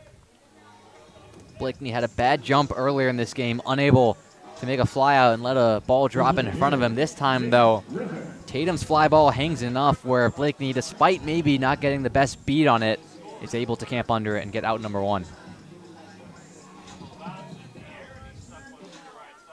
Kruger gets his sign, working against the leadoff hitter Nick Griffith. Comes home. Fastball catches the outside half for a strike.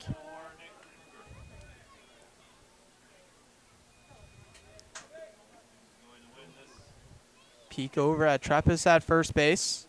Griffith singled in the third inning. Throw over to first. Tag applied in safely.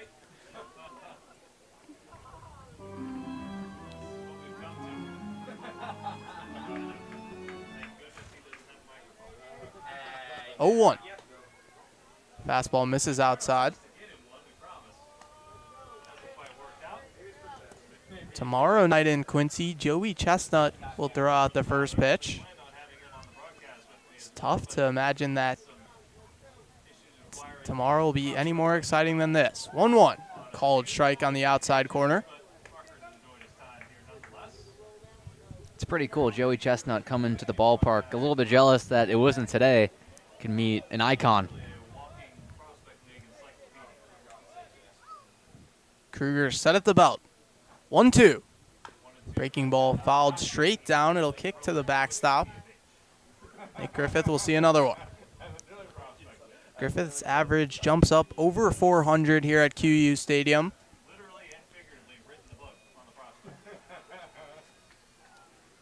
Griffith with his back foot on the white painted line into the turf. 1-2. Swing and a miss, strike 3. Kruger, nice fastball upstairs there. Griffith on his way back, not happy as he chased one high the whole way. Griffith looking up at the sky. CornBelters, they need an inning here scoreless. If Kruger can get that with 2 outs, that would be vital. 2 away, runner on first. Kruger looks in. Brady Kindart hitting from the right side. First pitch. Misses outside.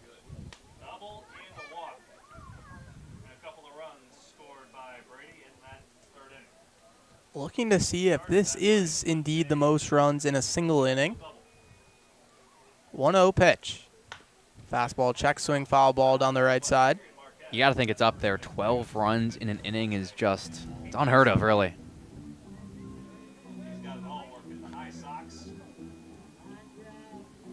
It's unclear if that is a stat tracked.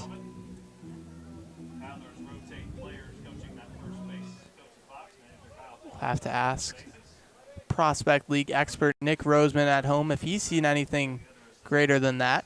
1-1. Breaking ball misses downstairs.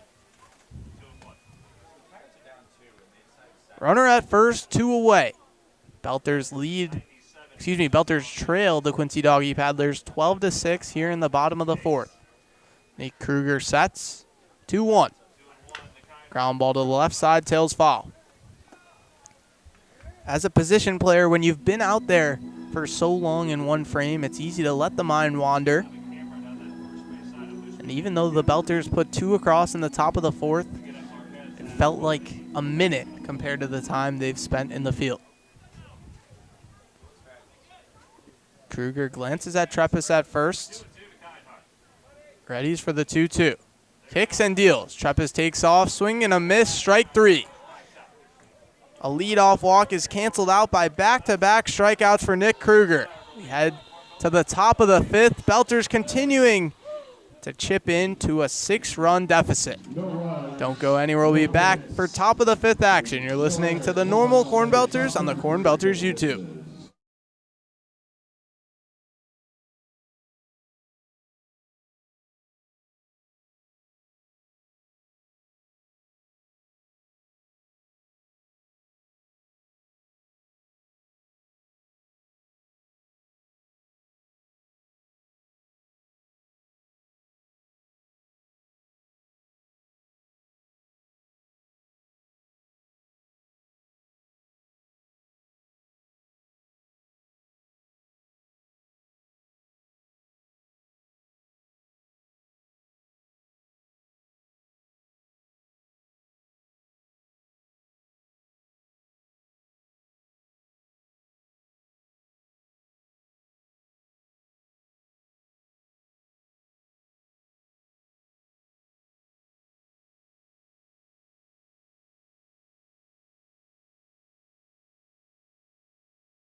Nick Kruger keeps the Doggy Paddlers scoreless in the bottom of the 4th after a 12-run bottom of the 3rd sees Quincy ahead of normal, 12-6.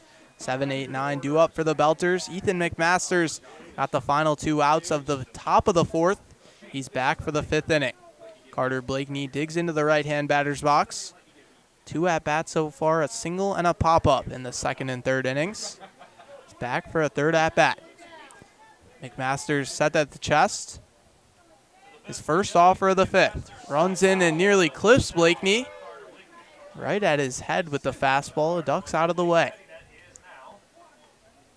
Rained earlier. It seems to have stopped. A light mist still in the sky. Makes the infield turf extremely wet. Outfield grass seems to kill the ball. McMasters readies. A 1-0. Breaking ball clips the outside half of the zone for strike 1. Blakeney, 6 for his last 18. Before that, 5 for his last 42. 1-1. Breaking ball misses below the zone. Blakeney appears to have broken out of his slump. Tailed him from late June into early July. Started the season fantastic. Hits in 11 of his first 12 games. 2-1 home. Rounds in. This one nearly catches Blakeney. Masters looks around at his fielders. Sun continuing to set, a hazy sky. Lights blaring onto the field here at QU Stadium. The 3-1. Weak line drive into center field. Tatum coming on. He'll make the play for out number 1. Blakeney puts a good swing on that one and almost dropped Tatum. Had some trouble reading it, but with the speed he showcases, able to come in and recover to make catch for out number 1. John Nisbet, the 8-hitter tonight, catching. Digs into the right-hand side. Bases empty and 1 away. CornBelters trail 12-6 to the Quincy Doggy Paddlers. All 12 coming in a monster bottom of the 3rd. Masters sets. First pitch. Breaking ball misses head high.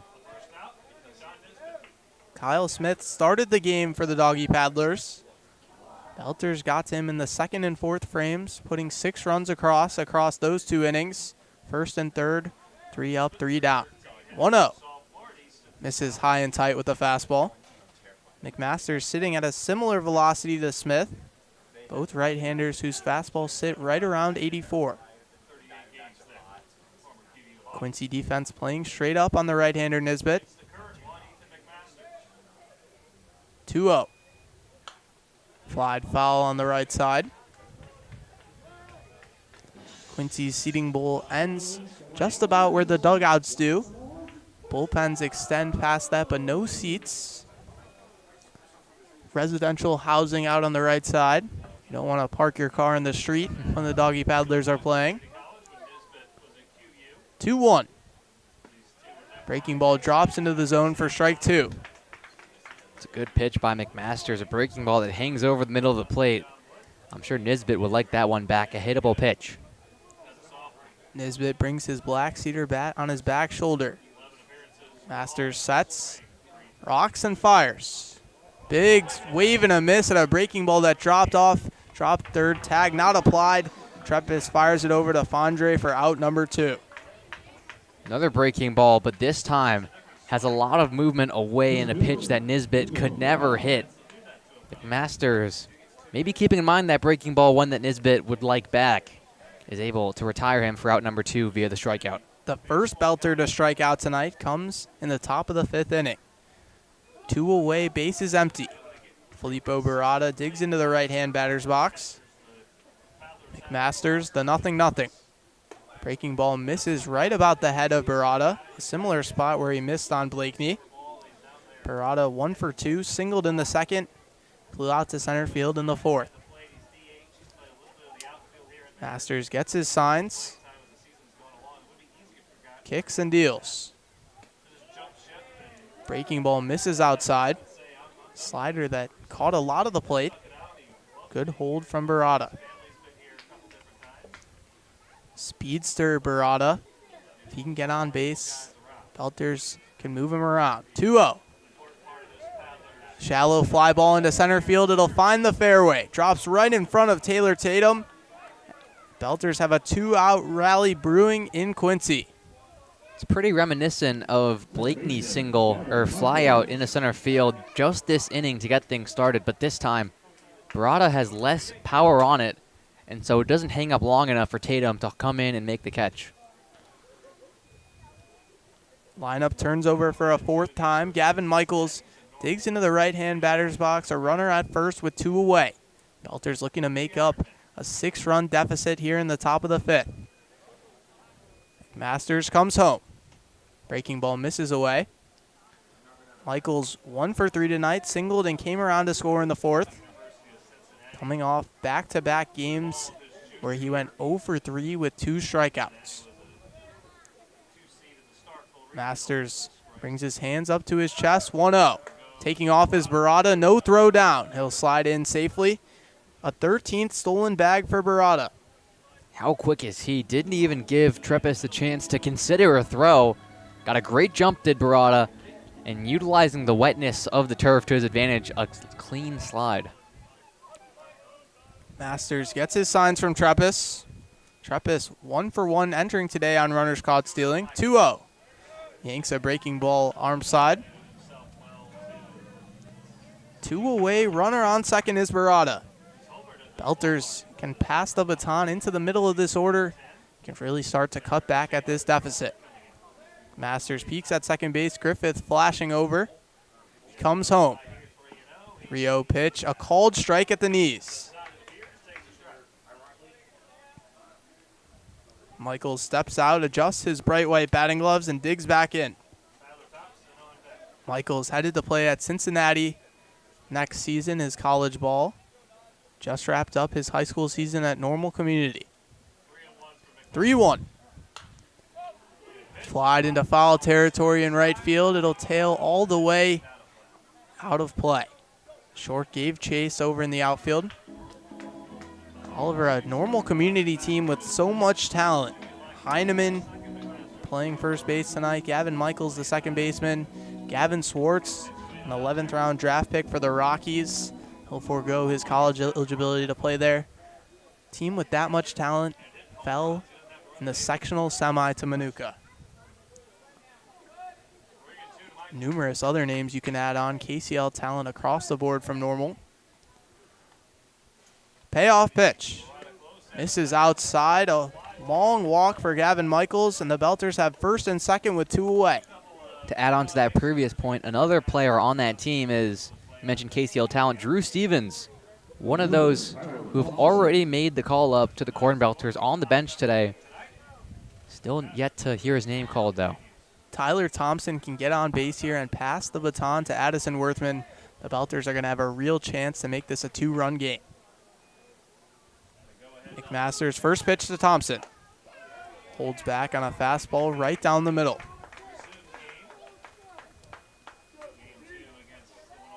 McMaster's so far this summer, 4 appearances, 6 innings pitched, a 4.5 ERA. Added his 8th strikeout earlier in the inning. 0-1. Swing and a miss, strike 2. Tyler Thompson behind in the count, 0-2, has just 7 strikeouts on the summer. Leads the Prospect League in at-bats. Looking to tie his hit mark from a season ago.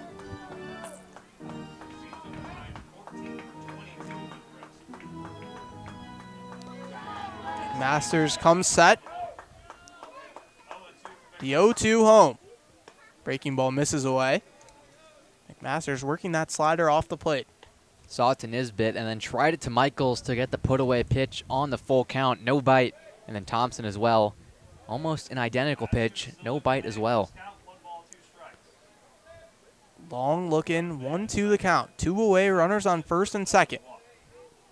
Masters sets, comes home. Swing and a miss, strike 3. Just the 8th strikeout of the summer for Tyler Thompson, and the Belters strand 2. We'll head to the home half of the 5th. You're listening to the Normal CornBelters on the CornBelters YouTube.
Welcome you back into QU Stadium. Nick Kruger back out there for the bottom of the 5th. Got no run support, though, in the top half of the inning. Stays at a 12-6 contest. CornBelters trail. To lead off the 5th, it'll be the 3-hitter, Harry Fondre, to step in to the left-handed batter's box.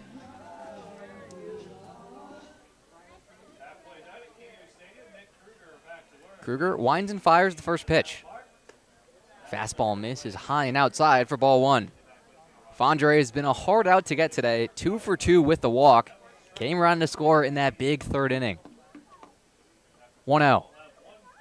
Breaking ball chopped over to 3rd, but it hits foul just to the right side of the safety bag over at first base. It's a 1-1 count. With his 2-hit day, Fondre extends his hit streak to 6 games. Been red hot as of recent for the Doggy Paddlers. Kruger standing on the first base side of the rubber. Gets his sign. Here's the 1-1. Fastball foul tip. It hits off of Nisbet behind the dish, and he's a little bit banged up. Gets out of his stance in some pain. It's going to bring Ryan Willard, the pitching coach, out there to make sure he's all right, but doesn't even get to Nisbet, who waves him away. Kruger on the mound just gives the thumbs up to his catcher as well. It's a 1-2 count with no outs in the bottom of the 5th inning. Nobody on. CornBelters defense plays straight up against the lefty. Kruger also gives his catcher some more time. Tosses with the rosin bag for a little bit. Now steps back on the mound.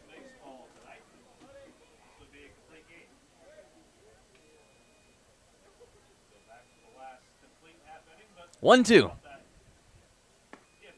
Fastball got him on the outside corner. 86 miles an hour sends Harry Fondre down window shopping, and there's 1 down. 3rd strikeout of Nick Kruger's appearance. And it's now the 6th of the game for the CornBelters. Now, though, a dangerous out at the plate in Brody Short. Short, the 4-hitter today, yet to be retired as well. 0-0 from Kruger. Breaking ball, big swing and a miss. The bat flies well out of the hands of Brody Short and over by the bullpen for the CornBelters. Thankfully, nobody over there. But wow, that one traveled a long way, Alex. He's the second Doggy Paddler to do that, launching his bat this time over to the right of the Belters dugout. Last time got stuck in the netting behind home plate. Tell you what, that would be some bat flip if Short hit one out of the park and connected. Short, 11 home runs on the summer. That's the most out of any Doggy Paddler. Does not have one today, though, in this big display by Quincy with the bats in their hand. 12 runs in the 3rd inning alone. I think if you bat flip like that, that's a good way to get the next batter hit right up in the top of the backside. Short as well has a hit streak extended today, now 7 games following the single in the 3rd. Short put some pine tar on his bat, now the 0-1 pitch. Fastball misses away, it runs into the right-hand batter's box. It's a 1-1 count now. That RBI in the 3rd inning made it his 47th of the summer, moved him in the 4th place in the entire Prospect League, the 1-1. Breaking ball, check swing, but he went around, says home plate umpire Jason Kaiser, and it's now a 1-2 count to Short.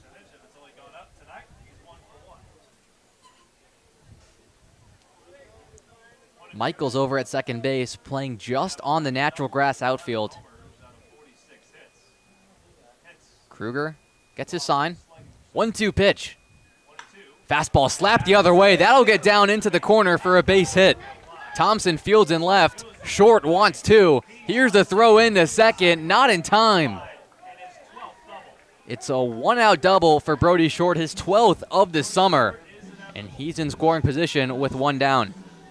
Nick Kruger's kicking himself. He gave his side a hard slap as he left that fastball right over the heart of the plate. 96 miles an hour off the bat of Brody Short is taken the other way. 1 out and a runner on second base now for Dean Staudiker, who had the big grand slam in the third inning. 2 for 3 on the day is Staudiker. Short took a while to take all his gear off the ankle guard, elbow guard, and now puts his sliding mitt on. Kruger, after giving up the double, now working in the stretch. Faces the right-hander and Staudiker.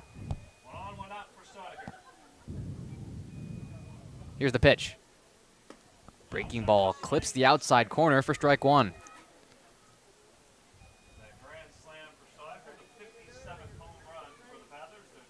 Staudiker taps the plate twice.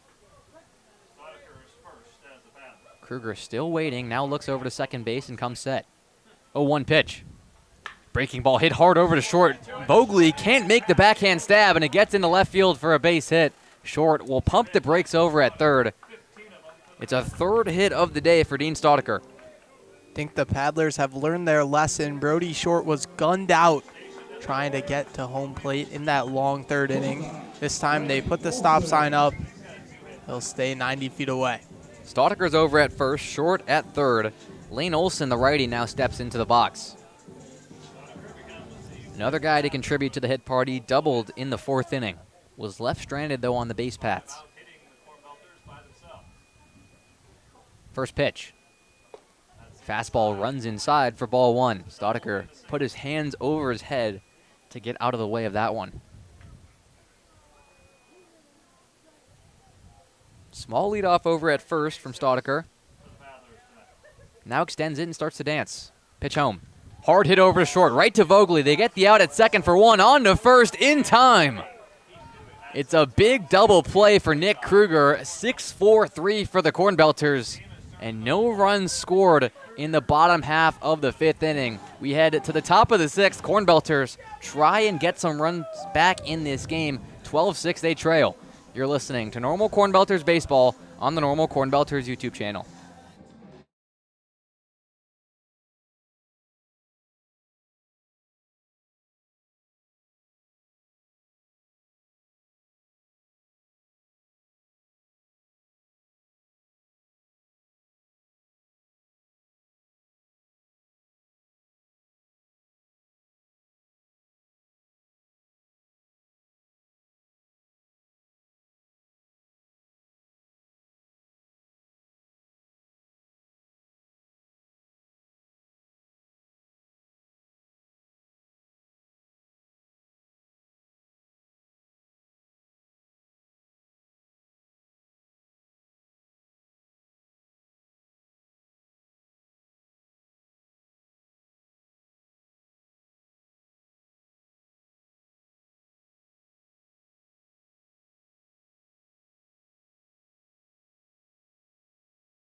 Ethan McMaster is still out there for the sixth inning. Why wouldn't he be? A 6-run cushion to work with as the Doggy Paddlers have a 12-6 lead.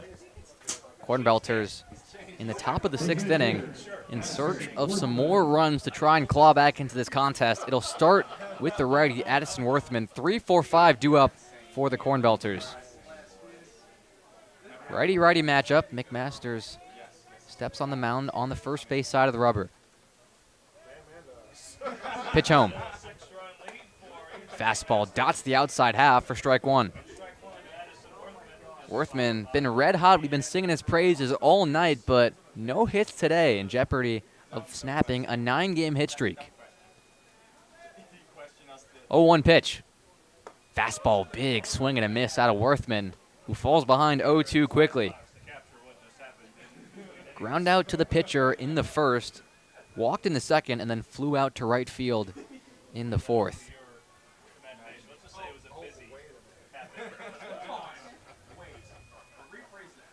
0-2 pitch. Got him swinging. Breaking ball upstairs, retires Worthman, and there's one down in the top of the sixth. Worthman has looked human tonight, which is something he hasn't appeared to be in recent memory. In danger of another streak broken. So now after the strikeout, the lefty Ben Vogley digs into the box. They shift. Olson, the shortstop, moves closer towards the second base bag. Pitch home. Vogley squares to bunt, but pulls back on a fastball that misses downstairs for ball one. If you're going to shift that far over on Vogley, he knows that there's space down the third base line if he can lay one down. Shuey also moving over, not where Olson was occupying at short, but a couple steps to the right of that. 1-0. Fastball misses outside for ball two. On the other side, though, Griffith at second base, playing straight up, not further back, in the hole.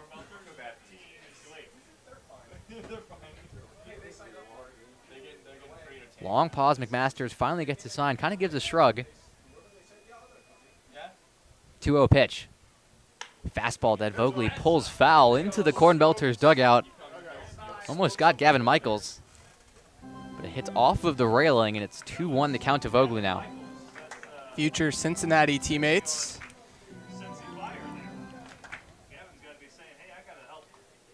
Vogley 1 for 2 on the day, singled in the second. That got the scoring started in the top of the frame. 2-1 pitch. Fastball catches the outside corner to make it a 2-2 count. Vogley, last time he came to Quincy, had a good game here at QU Stadium, went 2 for 4 with a double. That was on the 28th of June. Almost a month since the CornBelters have played here. 2-2 pitch. Fastball misses high and outside. We'll do it again in a full count.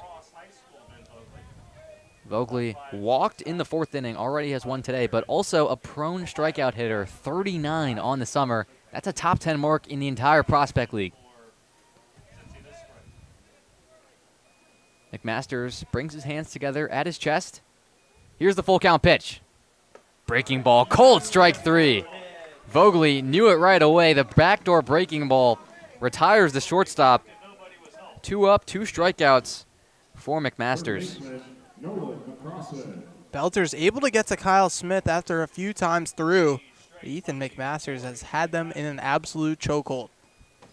That's 3 straight strikeouts now for Ethan McMasters, working with complete control over this CornBelter side.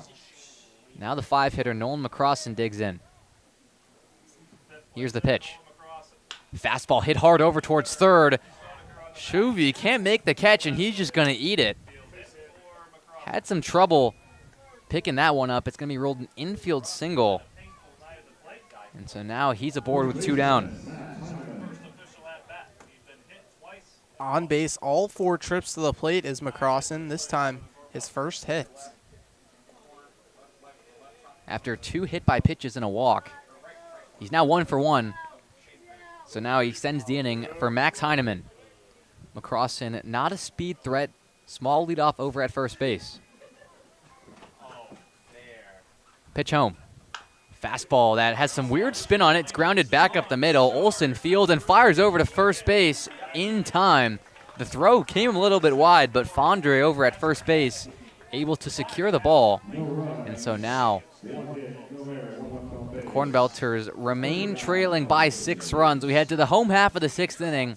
12-6 the score. Nick Kruger back out there when we return.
We're into the home half of the 6th inning. 12-6, Quincy still out in front. Trying to give some insurance runs is the switch hitter, John Shuey, who steps in from the left-hand side against the righty, Nick Kruger. Kruger working from the windup with nobody on base to lead off the inning. Here's the pitch. Fastball skips in the dirt. Nisbet keeps it in front of him. It's ball 1. Shuey RBI single in the 3rd inning. Came around to score. His only hit of the game, 1 for 3. Here's the 1-0. Breaking ball misses downstairs. 2 balls, no strikes. Disappointing news for the CornBelters faithful who wanted to see Ryan Willard pitch. Jersey has come off back to his typical pitching coach stripes. 2-0. Breaking ball misses downstairs and in. It's a 3-0 count to John Shuey already. Unfortunate. We talked to Willard before the game, and he said it was a 2% chance that the lefty would come in to pitch, and we got excited for a second, had the jersey on, but is now taking it off. 3-0 count. Fastball hit hard over towards second. Michaels keeps it in front of him. Throw over to first base in time. Michaels batted it down before collecting and throwing over to first, and he's able to make out number 1. Well done by Gavin Michaels to stick with that ball. Had to go a long way to slide and keep that in the infield, and able to fire it over to first to retire Shuey. 3-0 swinging does not help out for Shuey, who's retired on the ground out. 1 for 4 today. Another left-handed hitter, and Bruce Treppis steps into the box. First pitch from Kruger. The righty fires in a fastball that misses away for ball 1. Treppis has yet to be retired. 2 for 2 with a walk. Come around to score once and has an RBI to his name. The 1-0. Breaking ball with a lot of movement hangs into the zone to make it 1-1. Against the lefty, CornBelters defense plays relatively straight up. Vogely shading to his left. 1-1. Swing and a miss. It's a big cut out of Treppis. It's a 1-2 count now. 2 hits today for Treppis, and those are his first 2 hits here at QU Stadium. Was hitless here at home coming into this contest. 1-2 pitch. Fastball, cold strike 3. It's a dot on the upper outside half. Kruger with his 4th strikeout of the game, and there's 2 down quickly. Pitch that has been called all night by Jason Kaiser. Up and away. Kruger the beneficiary here. Kruger's been going a long time. Came in to pitch in the 3rd, and now on here in the 6th inning after pitching yesterday. Taylor Tatum, the 9-hitter, steps in. First pitch hit hard back up the middle and through for a base hit. It's his 3rd hit of the day for the 9-hitter. He's aboard with 2 down. Taylor Tatum, have yourself a day. 3 for 4, including that long double in the 3rd inning. So now Nick Griffith, the leadoff hitter, hits for a 5th time today here in the 6th inning. The lefty is 1 for 4. Got a hit in the 3rd, but has struck out in the 4th inning, and then 2 outs to start the contest. Big leadoff over at first from Tatum. Draws a look from Kruger, who comes home. Fastball that's chopped foul. Hits off of Griffith, who is a little bit shaken up. Has to take some time to reset before now stepping back in the box. Also on the play, Nick Kruger gets a new baseball. Tatum over at first base. Kind of a speed threat. 6 stolen bases on the summer. Was dancing around over there. Nisbet behind the plate. No stranger to throwing out runners. 8 on the summer. 0-1 pitch. Fastball misses upstairs. Brings Nisbet out of his squat. Takes a look over to first base, but fires it back to Kruger.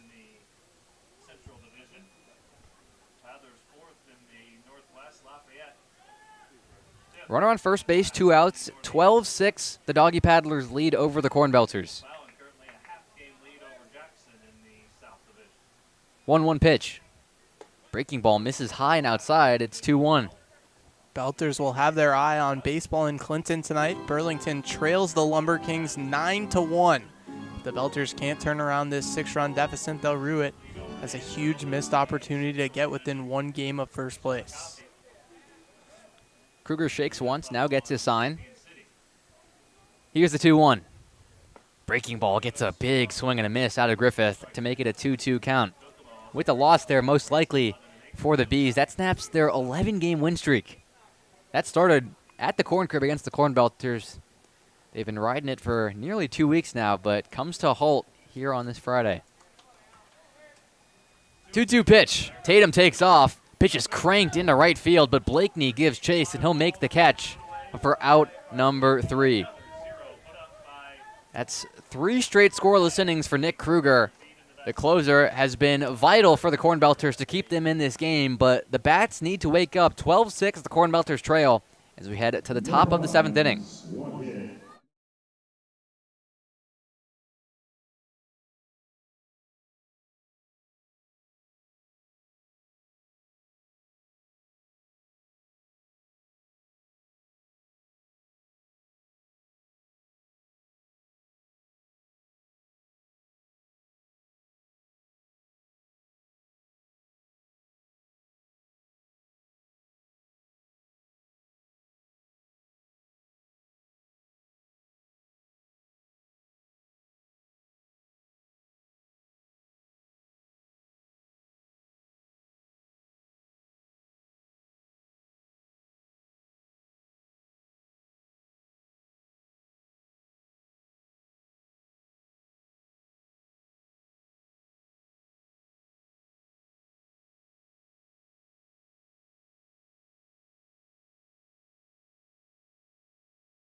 Ethan McMasters trots back out there for the 7th inning. He's been lights out and been exactly what Quincy needs. A 12-6 contest. They lead in the 7th. McMasters was a CornBelter himself, pitched for the team back in 2024. Now playing for Quincy. To lead off the 7th, it's the 7-hitter Carter Blakeney. Blakeney, Nisbet, Barada due up for normal. Here's the pitch home. Big swing and a miss out of the right-hander on a fastball away at strike 1. Blakeney 1 for 3 on the day, came around to score the 4th run for the CornBelters in the 2nd inning. 0-1. Big swing and a miss again, almost an identical pitch from McMasters, has Blakeney down 0-2. 1 for 5 with an RBI in yesterday's Game 1 win against the Pistol Shrimp. In Game 2, went 0 for 1 with a strikeout. Pinch hitter.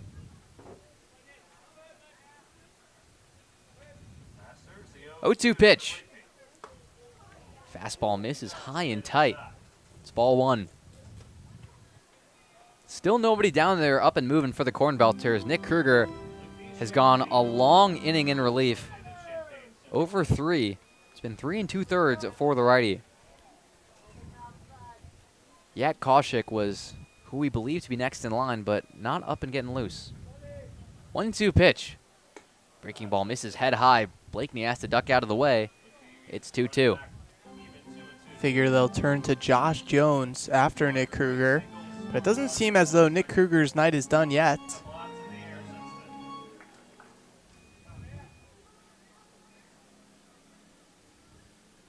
2-2 pitch.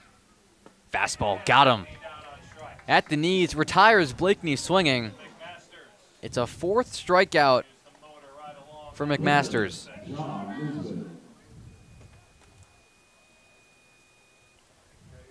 One down, nobody on, brings up John Nisbet, the catcher, who was a big part in that 2nd inning, had a 2 RBI single. Then came around to score in the 4th on a hit by pitch. But McMasters got the better of him in the 5th with the strikeout swinging. First offer from McMasters. Fastball clips the upper corner for strike 1. Nisbet talking with home plate umpire Jason Kaiser about that call. Kaiser, excuse me.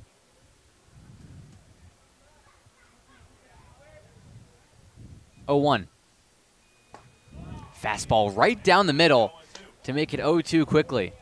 Situation that Nisbet saw himself in earlier, was down 0-2, and then McMasters got in the chase with the breaking ball away. Righty catcher squats into his stance. McMasters taking a long time to get his sign, now gets it. 0-2 pitch. Breaking ball misses head high. It gets off the glove of Treppis.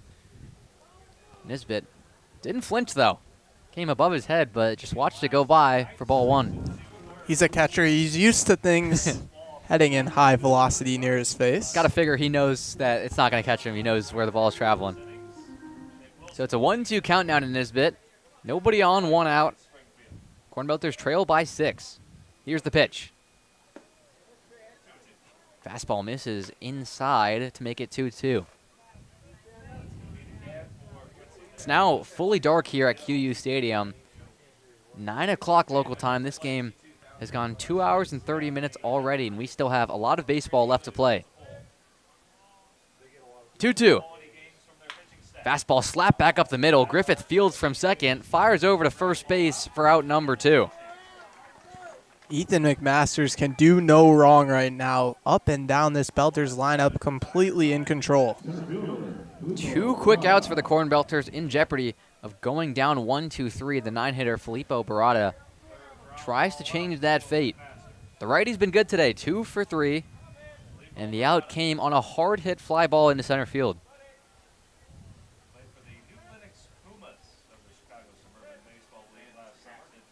Pitch home. Barada shows bunt, but the fastball runs head high. He has to pull back and get out of the way.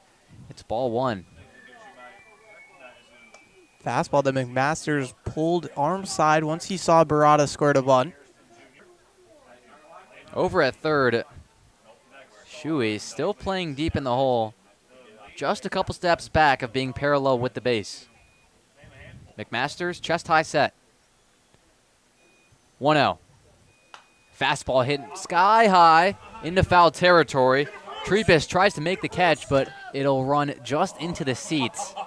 Treppis had to watch it go by the screen and couldn't do anything about it. Belters rarely bunt 2 pitches in a row. Barada squared on the first one. We saw Vogley threaten to go around on the first pitch. Rarely do you see them square to bunt 2 times consecutively. Barada 2-hit day. That accounts for 9 of the CornBelters hits in this contest. On the other side, Doggy Paddlers 16. A lot of those came in that big 12-run 3rd inning. 2 outs, 1-1. Here's the pitch. Fastball hit high in the air to right field. Short ranges to his right and in. He'll make the catch on the run for out number 3. CornBelters go down 1-2-3. They're down to their final 6 outs, and they need 6 runs to come back in this game. But the CornBelters pitching staff tries to keep it a 6-run deficit when we head to the bottom of the 7th inning. We're going to stretch here at QU Stadium.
The closer, Nick Kruger, was called upon early in relief today, but he's gone 3 2/3 of scoreless baseball, and so now he comes out there for the 7th inning, trying to keep this game where it is.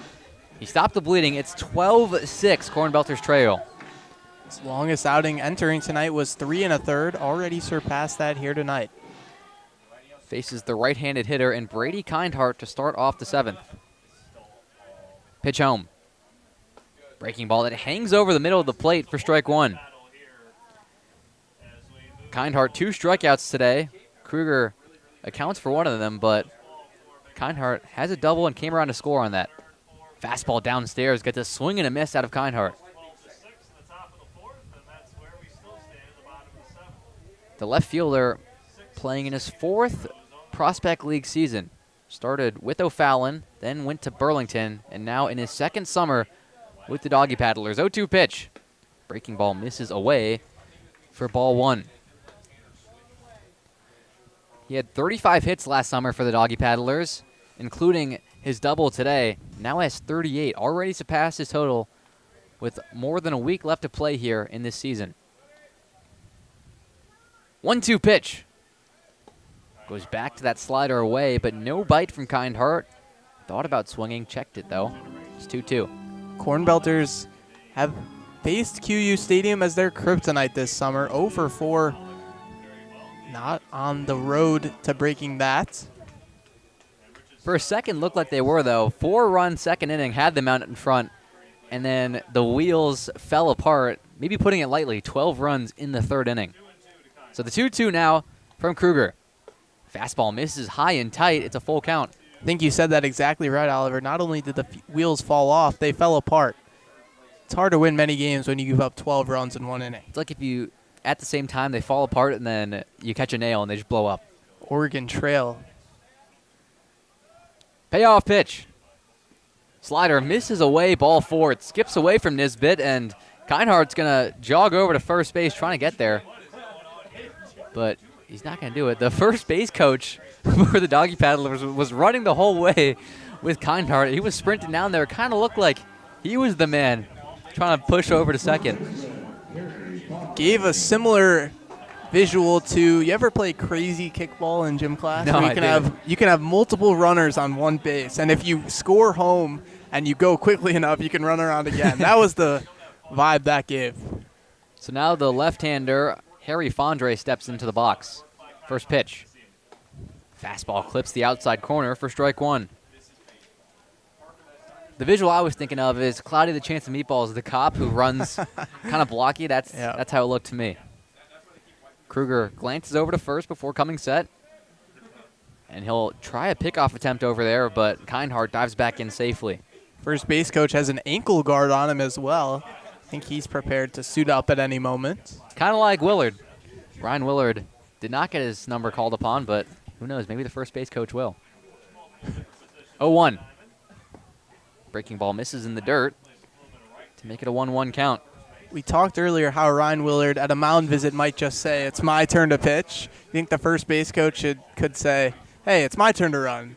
Brady Kindhart, you coach first, I'll run." All right, give me your sliding mitt. I'll do it myself. 1-1. Fastball hit hard the other way, but foul. It runs onto the grass over by the Doggy Paddlers bullpen. It's a 1-2 count. Runner on first base and Kindhart. Nobody out here in the bottom of the 7th. Fondre today, 2 for 3. Singled his first 2 trips to the plate and then walked. 1-2. Breaking ball hit hard into left field. Thompson gives chase, and he'll make the catch with ease, though, for out number 1. There is an arm finally getting loose in the CornBelters bullpen. It's Yet Kaushik.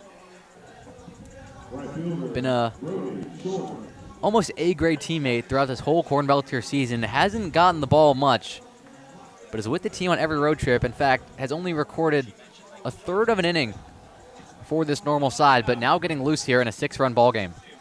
2 appearances, just a third of an inning. I think that tells a little bit into the success Yad has had, but A-grade teammate would be selling him short, A+ at minimum. Brody Short digs into the left-hand side. First pitch, fastball misses high and outside for ball one. Yeah, made a few appearances in the KCL as well. Sad to report, those didn't go much better. Kruger glances over to first before getting a signed pickoff attempt once more at Kindheart, who dives back in safely. Perhaps a hat that fits him better with a CornBelters logo on it. We mentioned that Willard, the the pitching coach, went to go measure the hat and make sure it fits him rightly. 1-0 fastball is cranked out into deep center field, but goes higher than farther, and Thompson makes the catch ranging out there for out number 2. Off the bat, I thought with Short's known power that one was going a long way, but instead just continued to rise. People would have been out of their seat at Wrigley, Oliver, but here at QU Stadium, everyone stayed sitting. So now 2 down, both flyouts in the inning to Tyler Thompson out in left field. Dean Staudiker is the grand slam hero, pulled one to left field in the 3rd inning. 0-0. Fastball catches the outer half for strike 1.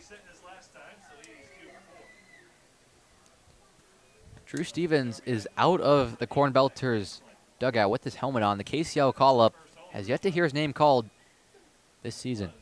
0-1 pitch. Fastball clips the zone at the knees. 84 miles an hour for strike 2.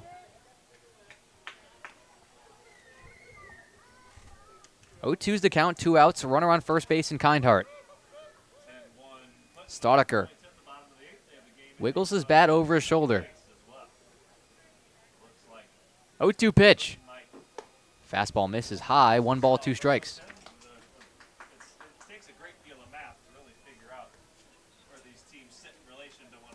Koshik is down there in the bullpen getting loose, but not seriously throwing just yet.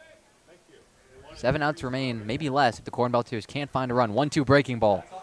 Misses upstairs for ball 2.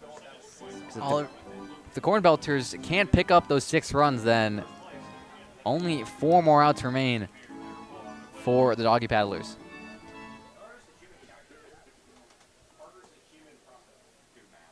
Kruger brings the hands together at the belt. 2-2. Fastball spoiled foul the other way. Oliver, with the Northwest Division coming in at such different records, Burlington 17-7, Clinton 14-6, Normal 14-8, although Burlington appears to be losing to Clinton 10-1 in the 8th. Take some advanced mathematics to try and figure out who's where based on win percentage. Both those sides, though, ahead of the CornBelters, who trail here by 6. 2-2 pitch. Breaking ball, cold strike 3 at the letters. It's another scoreless inning. Make it 4 for Nick Kruger, who's absolutely dialed for the Belters. They need some runs, though. They trail 12-6 as we head to the top of the 8th inning. Billy Du Bois meets Kruger out of the bullpen to give him a hug and points out of the dugout, and gives Kruger a hug, points down to the bullpen, which most likely signals that Kruger's day is done. An awesome performance out of the right-hander to keep this game where it is.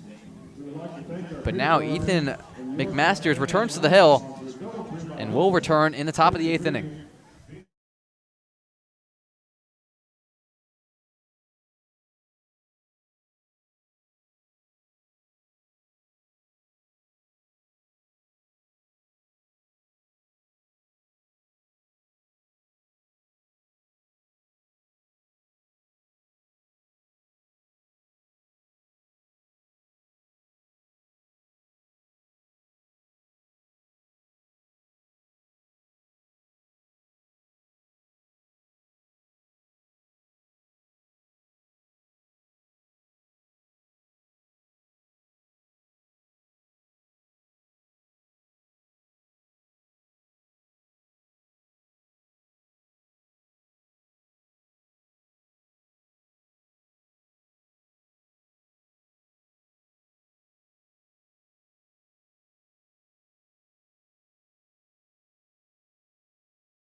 How about Ethan McMasters? He's back out there for the 8th inning, And the Doggy Paddlers have 6 runs to work with. They need 6 outs to close out this game and pick up their 24th win of the season, 8th of the second half. Lineup flips over for the 5th time today. Gavin Michaels, the righty, steps into the right box. Defense plays straight up for the Doggy Paddlers. There is some wind helping Michaels out in left field, but also still a slight mist on the field that may hinder any distance. First pitch home. Fastball misses high for ball 1. Michaels 1 for 3 with the walk. Came around to score in the 4th thanks to a wild pitch. 1-0. Michaels watches a fastball go by in the zone inside for strike 1.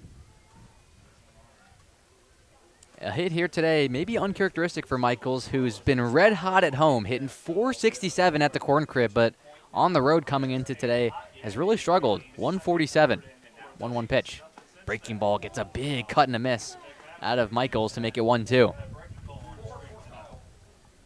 It is Koshik getting loose for the CornBelters with Kruger's day most likely done.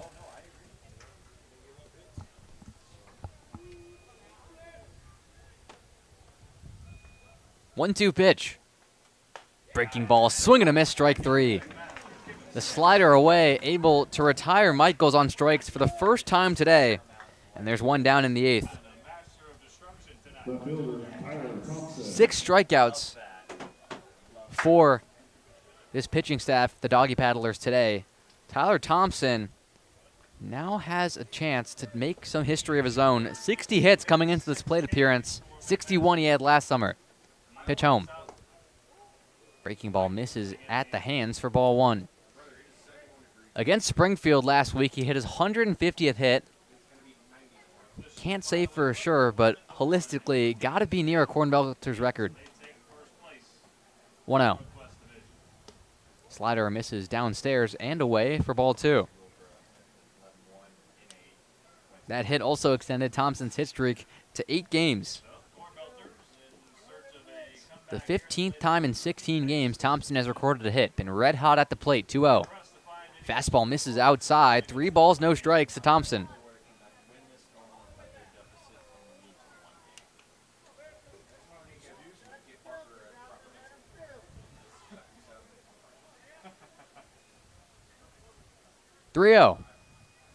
Breaking ball hangs over to the middle of the plate. Got to assume Thompson was just taking all the way in a 3-0 count. It's 3-1. And you can pencil Addison Worthman on deck in for a home run already. So if Tyler Thompson can get on base. 3-1. Breaking ball misses downstairs, ball 4. So by your logic, it's going to be an 8-12 ball game by the time Worthman's done here. Worthman, though, today is hitless. Been hitting near 500 in the month of July, which is crazy because of the 14 games, he started the first 5 this month without a hit and then has gotten 9 hits, or on a 9-game hit streak, 18 hits in that span, but no hits today. Hitless, not for long. Confidence out of Alex. Righty-righty matchup, here's the pitch. Breaking ball, swing and a miss outside for ball 1. The wind is helping Worthman out there in left field. It's blowing towards left field. The cars out there might need to watch out if your prediction runs true. At Illinois Valley, I said 2-strike changeup. I think it's coming right here. 0-1. Fastball hit high in the air to left field. Tatum runs back, looks up, and that ball's off the wall. Thompson's going to come around to score. They're still dealing with it. Worthman wants 3. He's going to dive in safely. Oh, Alex almost called that. Worthman's happy regardless, though. It's an RBI triple, and his hit streak moves to 10. 383, 96 miles an hour. You can't keep Addison Worthman quiet for that long. Hit it to the deepest part of the ballpark. Wow, that would have been something special if you called that. I thought he had it. Thought so, too. It's a 12-7 ball game now for Ben Vogley, the lefty, and has a runner 90 feet away from making it a 4-run ball game. Pitch home. Chopped over towards second. Griffith fields. He's going to go to first and get the out there in time, but Worthman comes across to score. Ben Vogley does his job. It's 12-8. That means that Addison Worthman extends his streak to 10 games. Started with a pinch hit double against Burlington. Of the next 8, in the 6 that were 9-inning games, he had multiple hits. And so he now has, I believe, extra base hit in 9 of his last 10. Wow. Testament to how good Addison Worthman's been. Someone who's been great today is Nolan McCrossan at the plate, who swings and crushes one deep into right field. That sends short to the track, but he'll make the catch for out number 3. Nolan McCrossan a couple feet away from a big fly to make this a 3-run contest, but Ethan McMaster is able to get his team out of it, still with the 4-run lead.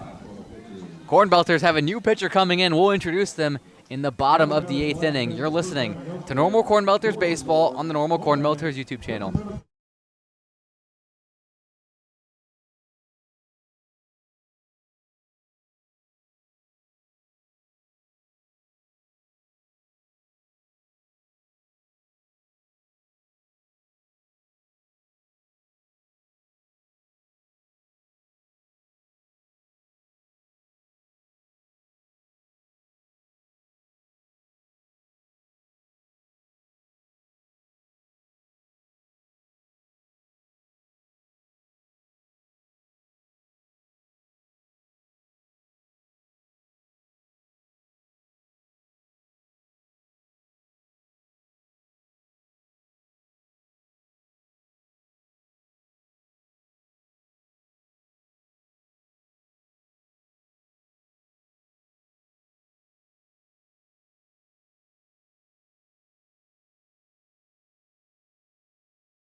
Quincy are 3 outs away from a victory here at QU Stadium against the CornBelters, but before we get there, we have to go to the home half of the 8th inning. It's a new arm for the CornBelters, Yat Kaushik.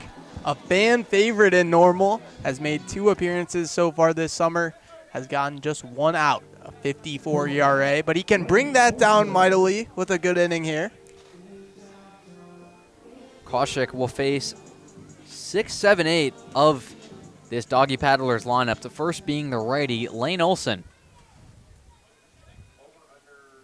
Kaushik, high set.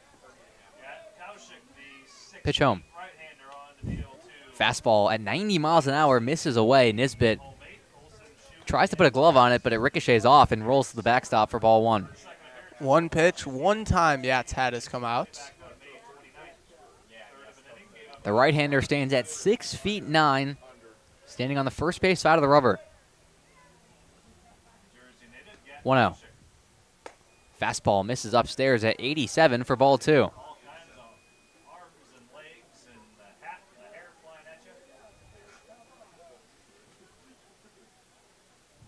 Olson today had that big double in the 4th inning and then came around to score on a fielder's choice single in the 3rd.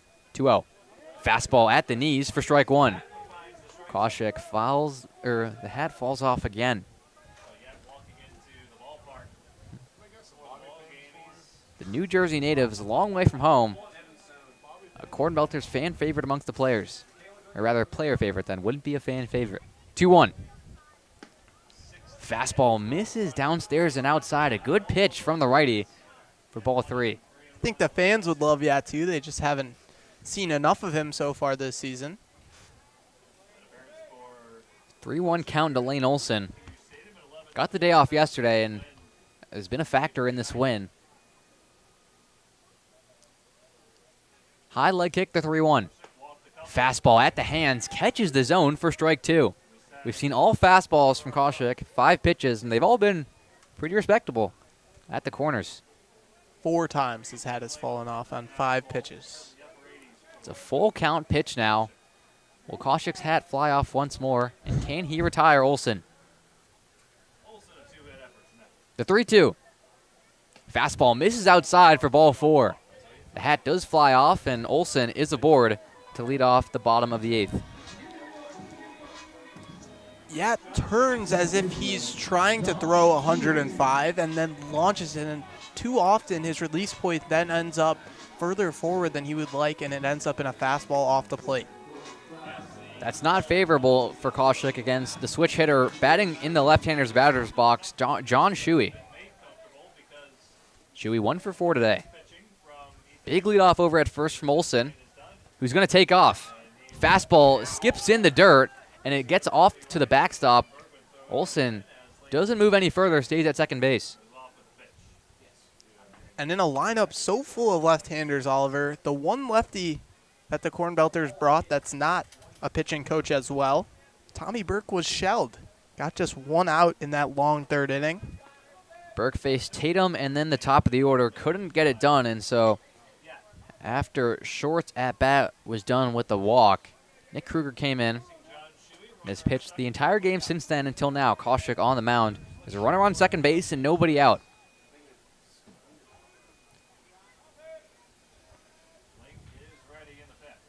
1-0 count. Fastball that gets Shuey. Or does it? It skips to the backstop, and Olson's going to move to third on the wild pitch. It didn't get Shuey, and he'll stay in the box for a 2-0 count. Eli Trittinger is up and moving in the Belters' pen.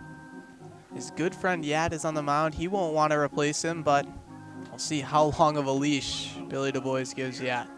The captain at third, Tyler McCrossan, goes to the mound to talk to his pitcher. Along does Ryan Willard. No jersey, though. He's not coming to replace him. Going to have a mound visit with the big right-hander. Veteran move from the captain, Nolan McCrossan. Sprints to the pitcher's mound, gives his pitcher a little re-encouragement, but put simply, these pitches aren't even close. Koshik, a lot of nodding as Willard is doing the talking on the mound visit. Kaiser is slowly trotting out to break this mound visit up. There's a run 90 feet away from making it a 7-run ball game for the Doggy Paddlers, and to try and bring him home is John Shuey at the plate. Kaiser now finally makes his way to the mound. He's over McCrossan's shoulder and waiting. Now the mound visit is broken up. Willard's pretty fired up as he walks back to the dugout. Everybody on the Belters coaching staff loves Yat. They would love nothing more than for him to succeed in this spot, but Yat has to pull his half of the bargain. Shuey steps back in a 2-0 count. CornBelters defense plays straight up against the switch hitter, batting in the left-hander's batter's box. Wind blowing out to left field. 2-0. Fastball misses away. It's a 3-0 count now.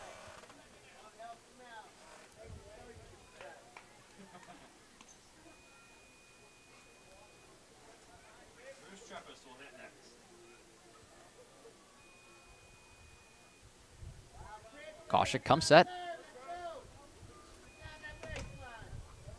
3-0.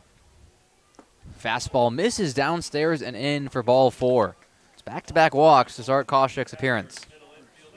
You want to give Koshik a little bit of runway here, but at the same time, it's only a 4-run ball game. If somebody else can come in and close the door, you want them to do so and try and keep this lead in a manageable position. It's a 4-run contest. The CornBelters trail 12-8. Runner on third base is Olson. Shuey now aboard on first, and the lefty, Bruce Treppis, is at the box. Pitch home. Runner takes off at first. No throw as Shuey gets into second standing. Nisbet instead looks back. Olson at third. There's no outs and 2 runners in scoring position for Bruce Treppis, who's been red hot at the plate today. 2 for 3 with an RBI single and a walk. 1-0. Fastball misses downstairs. Nisbet had it slip away from him, but Kaiser behind the plate able to block it with his foot. A little bit shaken up as the home plate umpire, but the CornBelters appreciate his help. No one has a tougher job in the world than Nisbet right now. And before the 2-0 pitch, Billy Du Bois is going to come out to the mound and relieve Kaushik after 2 batters. 2 walks against Olson and Shuey is all that Kaushik gets here in the bottom of the 8th inning. Eli Trittinger makes his way to the mound. We'll be back after the right-hander gets loose.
Eli Trittinger out there on the hill for the CornBelters, and he has himself in a tricky situation. 2 runners in scoring position for the Doggy Paddlers, and Olson and Shuey. And Bruce Treppis, the lefty at the plate, has a 2-0 count. It's a righty-lefty matchup.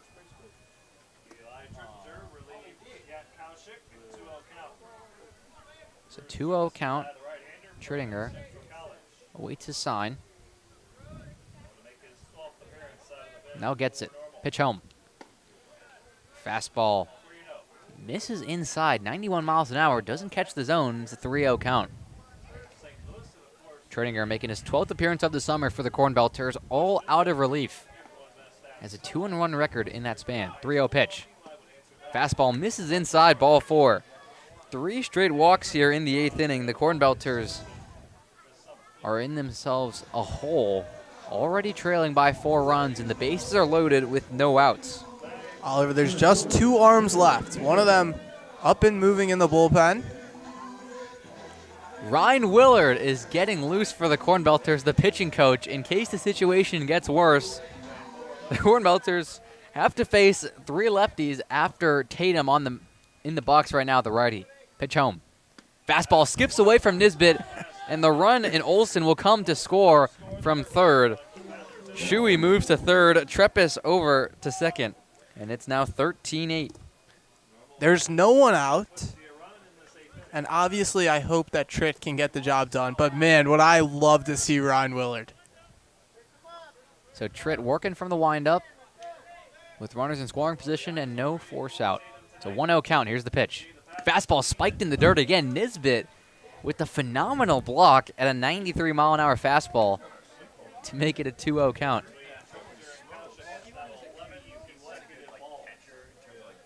Tatum, 3 hit days, 3 for 4. With a 2 RBI double in the 3rd inning. 2-0. Breaking ball slides too far away. It's a 3-0 count now. And Tridinger is in danger of the same fate as Kaushik, back-to-back walks. 3-0. Fastball misses downstairs for ball 4. The bases are loaded again. It's 4 walks in the inning. On the day, it's 8 walks issued. Correction, 9 walks issued by this CornBelters pitching staff. Du Bois looking over to third, towards the bullpen, and he lifts his hat up. At the plate, Nick Griffith, the lefty, watches a fastball go by inside for ball 1. Ryan Willard is going to pitch tonight. It's a lefty, righty, lefty, lefty. Griffith, Kindhart, Fondre, and short, but they have to deal with Griffith at the plate right now. Pitch home. Fastball clips the inside corner for strike 1. There was a 2% chance that Ryan Willard said, according to him, the pitching coach, would come in to pitch today, has some eligibility, and with the CornBelters' short arms, he would come in. Fastball swing and a miss, 90 miles an hour. Makes it a 1-2 count. Willard continues to get loose, the skinny left-hander. 1-2 at the plate. High fly ball into left field. Thompson ranges to his left, and he's going to make the sliding catch on the run for out number 1. Runners are all going to tag. Shuey is going to come around to score to make it a 14-8 ball game.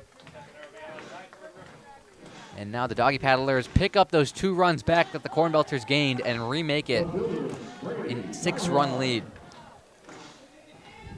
Sacrifice fly from Nick Griffith, and now Brady Kindhart, the righty, steps into the box with a runner at third in scoring position. That's Bruce Treppis, and then Taylor Tatum's over at first. Pitch home. Fastball misses outside. A knee slide from Nisbet to get to that ball for ball 1. A game like this can be so demoralizing. You have the 12-run inning. You see good at-bats go to waste. Can fix that by putting Willard in this ballgame. 1-0. Fastball hit high in the air and foul. It'll go out of the stadium. No, it'll stay in the stadium. Takes one bounce off the seats and will stay in. It's not a big stadium here, QU Park. Or I think it's QU Stadium. There's residential, you mentioned, on the right, and then over to the left, Forest. Not a lot of seating. We've seen a lot of balls leave the park today. 1-1. Fastball down the middle for strike 2. 91 miles an hour from Tridinger.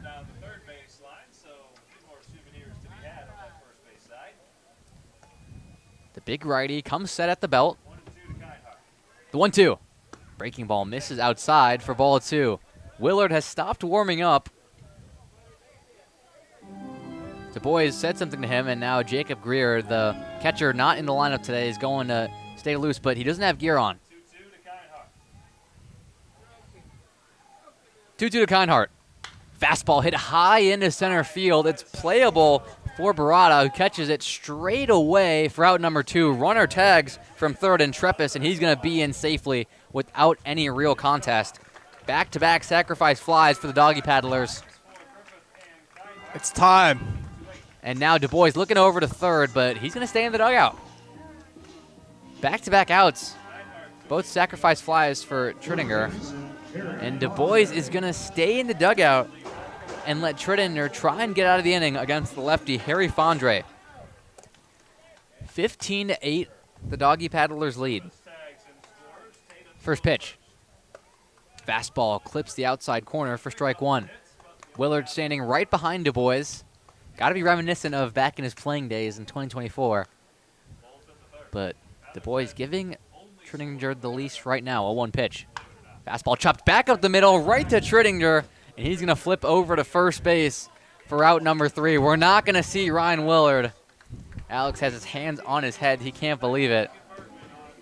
But that'll do it for the 8th inning. We head to the top of the 9th, and unless the CornBelters can plate 7 runs, they're going to walk out of QU Stadium 0-5 on the summer. Don't go anywhere.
CornBelters down to their final 3 outs here at QU Stadium. 15-8 they trail. And with this game all but over, Dylan Cody will pinch hit for Max Heineman here in the 9th.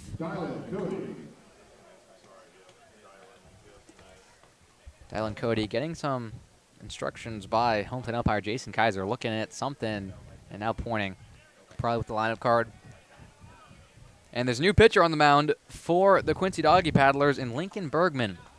The right-handed arm tries to close this contest out. Ethan McMasters put on a clinic here. Cody keeps his hands high in his stance. First pitch home. Fastball at 88 miles an hour. Catches the zone at the knees for strike one. It's an unfortunate opportunity that we couldn't see. Ryan Willard.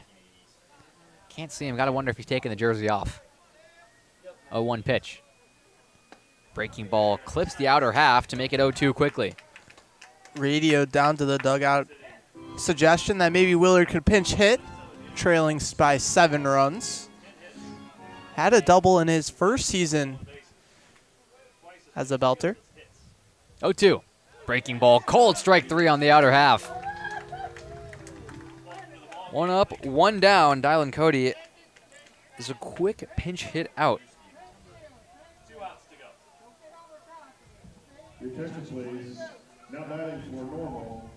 So now after the quick out, another pinch hitter. Carter Blakeney's day is done. And it'll be Drew Stevens to make his first CornBelters appearance. Pitch home. Stevens swings and misses at a first pitch fastball for strike 1. Came from the KCL, did Stevens. He was a Bobcat who had a quick exit unexpectedly yesterday to finish 4th in the league. 0-1. Fastball catches. No, misses the zone. Treppis right away looked over to the dugout, almost in disbelief that that wasn't called, and you could hear a groan, but it's a 1-1 count.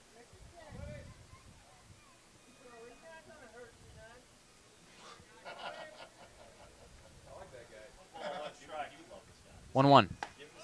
Fastball in there for strike 2.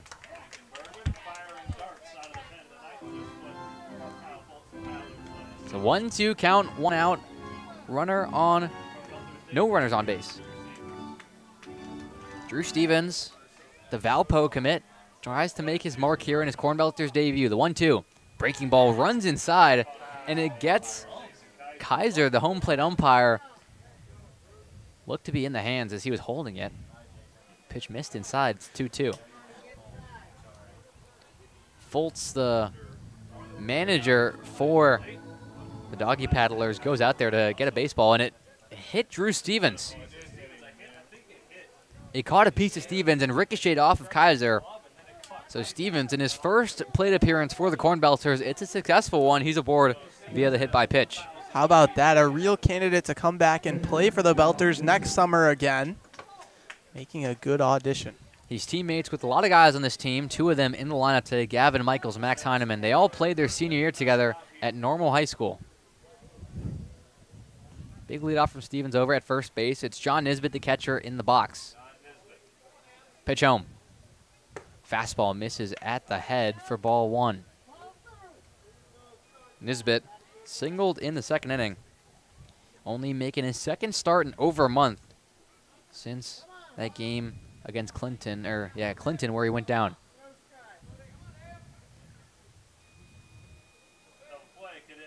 One out. Fastball misses outside. Treppis has to do a nice job keeping in front of him to make it a 2-0 count. 1 out, runner on first base, and Drew Stevens. 15-8, Quincy in complete control here. Need 2 outs in the top of the 9th inning to secure a win and make it 2 in a row. 2-0 pitch. Fastball chopped right back to the pitcher, and this might do it. Bergman instead makes the easy out at first, and now they're down to their final out. Smart play from Bergman. It's going to be a close play at second. You have a 7-run advantage. You need outs more than you care about Drew Stevens' run. Makes a smart play, fires it to first. Filippo Barada steps into the box for a 5th time today and represents the final out here between the CornBelters and the Doggy Paddlers. The final edition of this matchup this season, unless the CornBelters can meet them here and make the playoffs that start in nearly a week. Pitch home. Breaking ball misses downstairs and away for ball one. There's a mist that is continuing to go over here at the stadium, but nothing too serious that would really hinder any playing. Big leadoff from Stevens over at second base. Draws Griffith closer to the bag, but the 1-0 is a fastball that misses inside for ball two. Barada 2 for 4 today, 2 singles and 2 flyouts. The 9-hitter with his 2 hits today is doing better than his 4 games against the Doggy Paddlers combined. In his last 4 games against Quincy, he was 1 for 13. The 2-0. Breaking ball hangs over the plate and catches a piece of the inside corner for strike one.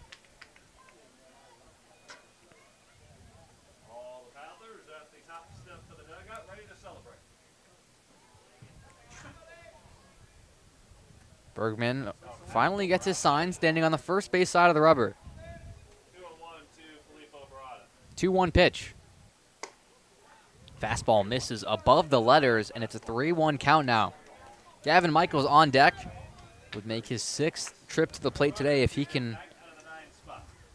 Barada at the plate can continue this contest. CornBelters need 7 runs to stay alive. Look over to second. Now the pitch home. Breaking ball misses downstairs for ball 4. It's a 5-pitch walk for Filippo Barada, and the CornBelters have 2 runners aboard here in the 9th. Oliver, once upon a time, there was a teacher that told me a famous saying. What's the best way to eat an elephant? See, that's funny because that wasn't your teacher. Bit by bit. Get on base and pass the baton. Gavin Michaels now makes his 6th trip to the plate. He's 1 for 4. Singled in the 4th inning and came around to score. First pitch home. Time is called. There's a butterfly. There's a butterfly in front of home plate. Michaels is talking to the home plate umpire and smiling. It was right in front of him. Has now made its way out onto the field. It's a yellow one, and now it's just sitting there. It's not flying anymore. Could have seen a Randy Johnson situation, although I don't think a bird explodes quite like a butterfly. Nothing. Breaking ball misses downstairs for ball 1. That butterfly is unfazed. It's just sitting there in between the catcher and the pitcher. Over at second base, it's Drew Stevens. At first, Filippo Barada. Quincy defense plays straight up.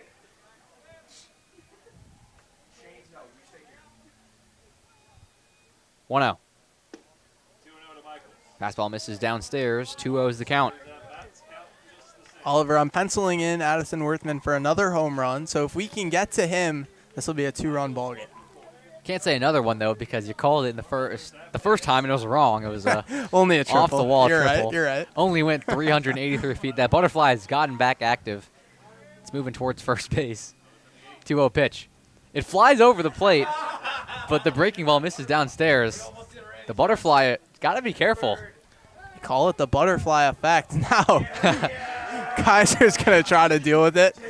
Kaiser's just looking at it. And he's trying to pick up the butterfly. He picked it up. He was going to launch it. It's flapping in his fingers, and he's bringing it over to the Doggy Paddlers dugout. What does he think he's going to do with it? And now he tosses it, and now it's flying back to the field of play. Jason Kaiser thinks the butterfly is a paper airplane. It's not flying as good. Now it's soaring into the air higher and makes its way out of the stadium. That gets an applause here from the fans at QU Stadium. So now we can continue play. It's a 3-0 count at the plate to Gavin Michaels, and the butterflies come back. But the 3-0. Fastball misses downstairs for ball 4. It's sitting above the Doggy Paddlers dugout now. I don't think it's going to pose any more of a threat onto the field of play. It's now over by the fans. The bases are loaded for Tyler Thompson, who gets another opportunity to try and get hit number 61, tie his summer total last year. Stevens over at third. Nisbet at second. And Michaels, after the walk, is over at first. Back-to-back walks for Lincoln Bergman. Thompson the righty. Righty-righty matchup. Bergman kicks and deals. Fires in a fastball that misses up and in for ball one. Hold your horses, Oliver. 7 runs is a lot, but there have been bigger comebacks in the Prospect League before.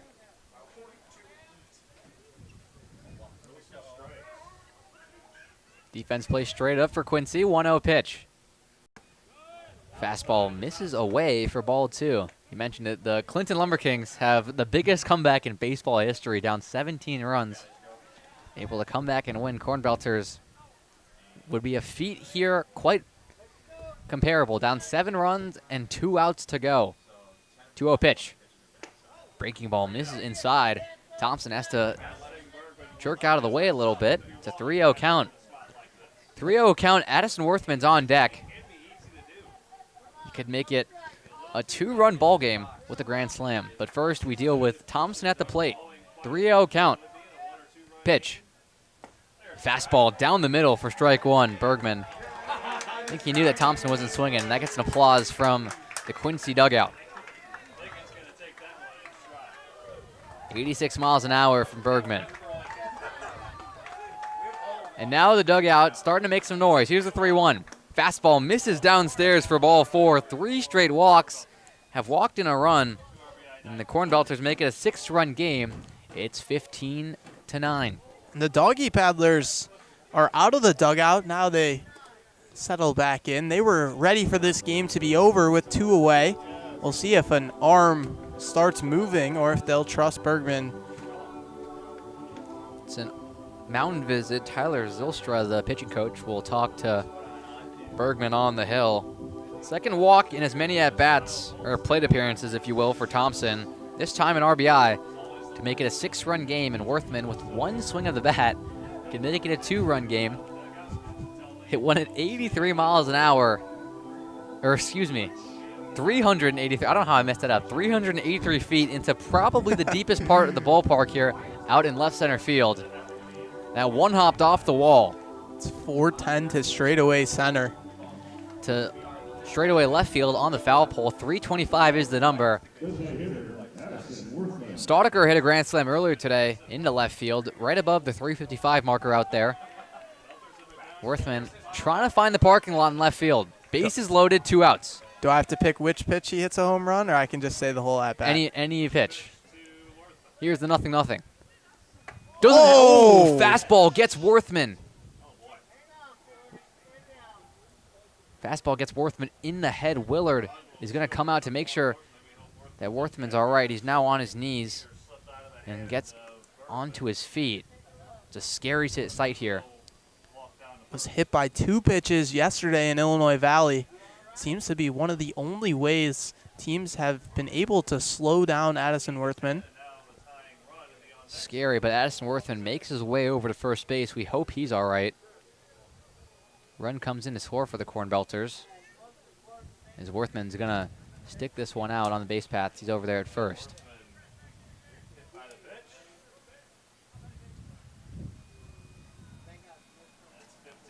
Worthman seems to be all right. He's making his leadoff over at first base. That's a gritty play by the designated hitter. So the bases remain loaded, 2 outs. CornBelters trail by 5 for the lefty, Ben Vogley. Pitch home.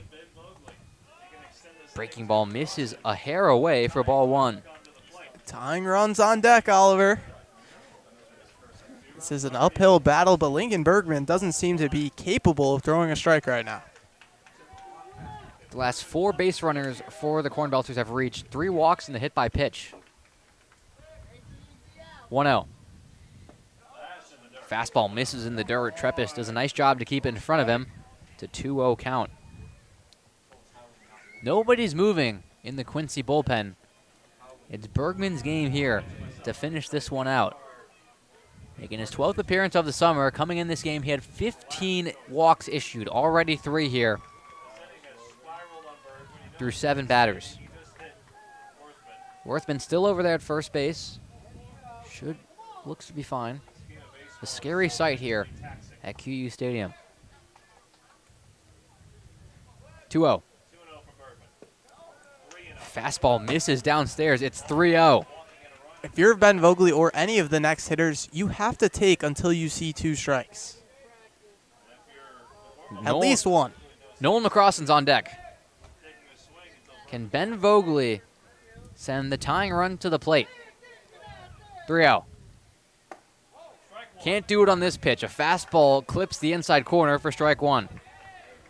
Vogley walked in the 4th inning. Besides that, he's 1 for 4 with a single in the 2nd. Came around to score.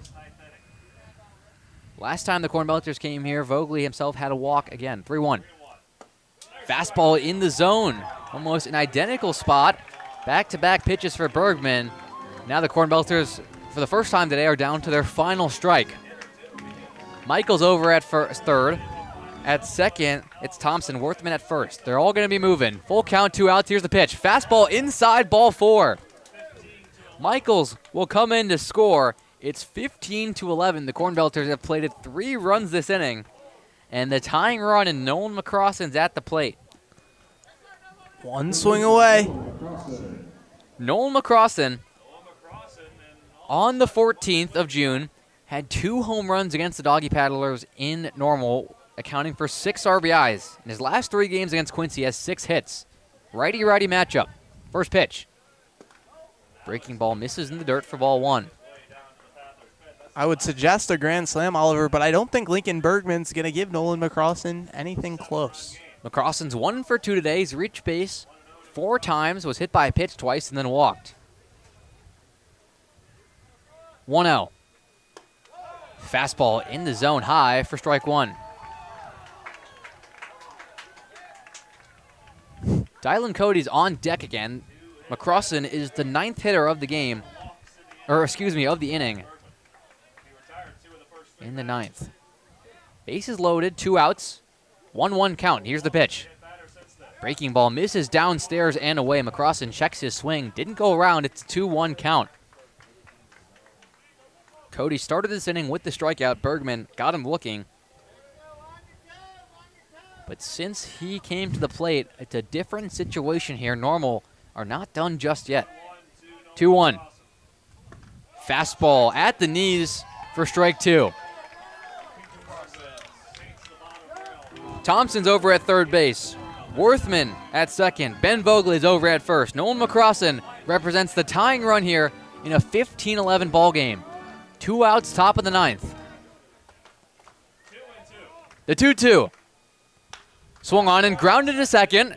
Griffith fields, flips over to second in time for out number 3. The CornBelters were knocking at the door of a historic comeback, but they couldn't get it done. 15-11 is your final here at QU Stadium. The Doggy Paddlers go back to 500 on the overall season, 24-24. They move to 8-13 on the second half.